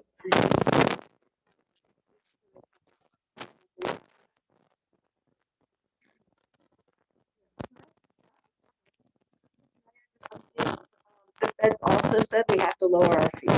Yeah, so we have to Which I lower. feel like every time we meet, they say. Yeah, so that one, I mean, I haven't been on HASP for a couple years, so that surprised me that we have to lower our fees, like, Because they're already pretty low. they're already pretty low, I exactly. think that's at least the second time we've done that, so. It just keeps reducing. Yeah. All set? Yep. All right, so selectmen, they're on their summer schedule now, so they're meeting every other week. They're already making changes to their mask ordinance, which they just made, just like a month ago. They had a presentation as well as the planning board had a presentation from Next Era Solar. That's the project that's going over like Monument Road, stretching kind of across several properties. The between part of 119 and Monument Road. And then they also had a presentation from Green Lantern Solar, which I believe is going to meet with the facilities. Did. Oh, you already did? Okay. So they gave the presentation to the selectmen. So I already know what that's all about. And that's pretty much it. So then we have, so it says here, emergency / facilities maintenance. I know we were going to move emergency management into facilities. Can we just still call it facilities? And Perfect. Because I mean, I was reading that, I'm like, emergency, because we have emergency facilities, because this is, I know, but I didn't, Yeah. my eyes are old. See the slash. So if we can still call it facilities and just the emergency management can be That's just in fine, with that's them. fine with me. Thank you. So facilities, So, yeah, so facilities, we did meet with I think Ralph from Green Lantern, had a long conversation with him. He was gonna talk to the town. Overall, I mean, everything that he said sounded great. We just need to make sure that if it does go forward, that there's no conflict with any the hydro rebate program that we're on. So that sort of one side item there.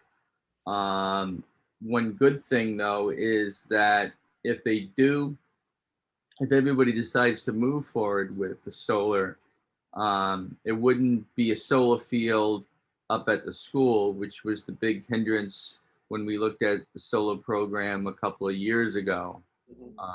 Then at that point, they wanted to put that little mini solar field between the school and the Little League field. So it would be off-site completely. We would just kind of tie right into it as a community. So we'll see how that develops. I don't really have a sense one way or the other if it will be moving forward or how rapidly it will be moving forward.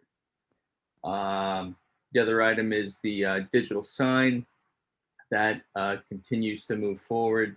And I think based on today's correspondence, we'd be looking at maybe installation sometime the last week of July. So again, thank you to everybody who's put the time and effort into that. That's it. just as an FYI, the Green Lantern solar project will be located at the course gravel pit. Where? The course gravel pit.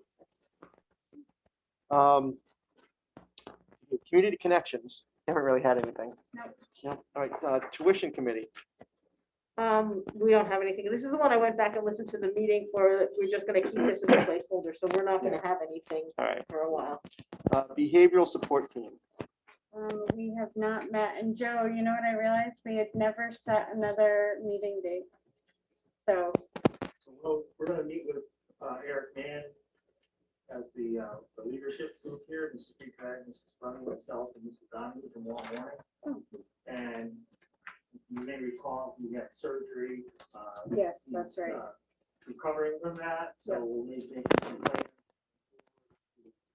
June, and like we talked at the PD committee, figuring out what his time looks like in the district on one of the PD days at the beginning of the school year. I think right now, do you need that group to meet? I think you guys are kind of in a good spot at the moment. I think after we meet with Eric, if we wanted to try and, I don't know, summer's hitting us, so maybe just schedule something for before we run up in August. Okay. Yeah, if you just want to email either the whole group or me, and then I can do that however you'd like to do it. So we'll leave that up to you. Good. Joint loss. I did attend the meeting. I zoomed in from my office, and in my desk drawers where my notes are. So I don't know if Ann or Joe or Ann would like to, I mean, I don't think there was anything major that I can remember. But I was just looking through my folder and I was like, oh, there they are at work. We just had the reported of the few accident reports. Yeah. Identified the curve problem. Yeah, identified the problem, and then we just have to look to get a balance of numbers for next Oh, year. that's right. Yeah, that was the other thing. Thank you. Good. Thank you, guys. All right, citizens' comments. Ann, do you want to handle those? Yeah. Deb, do you have anything? All set, thanks. Karen, do you have anything? All set, thank you.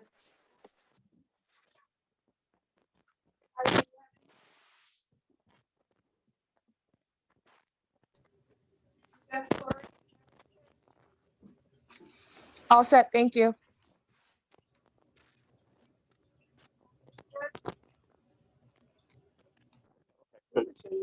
All right. She read Yeah, right. I'll make the motion. Second. Right, motion going to non-public and we have second, so roll call, Yes. yes. Yes. Julia? Muted. I'm sorry, I'm all set. Thank you. Oh, yeah, but we're roll going- call for non-public, so we just need. to Yeah, make sure I'm you're here. sorry. I got distracted. Sorry. That's fine. Would- Just say I can yes, really barely hear you. So I'm sorry, what are we doing? roll call for non-public. Just say yes. Do I have to? Yes. Kinda, I mean, not Jim? really. We have a quorum if you. if you really want to go, but Jim, You'll miss the exciting stuff. I'm okay with it. all right, good. Let's see. Yes. So we'll need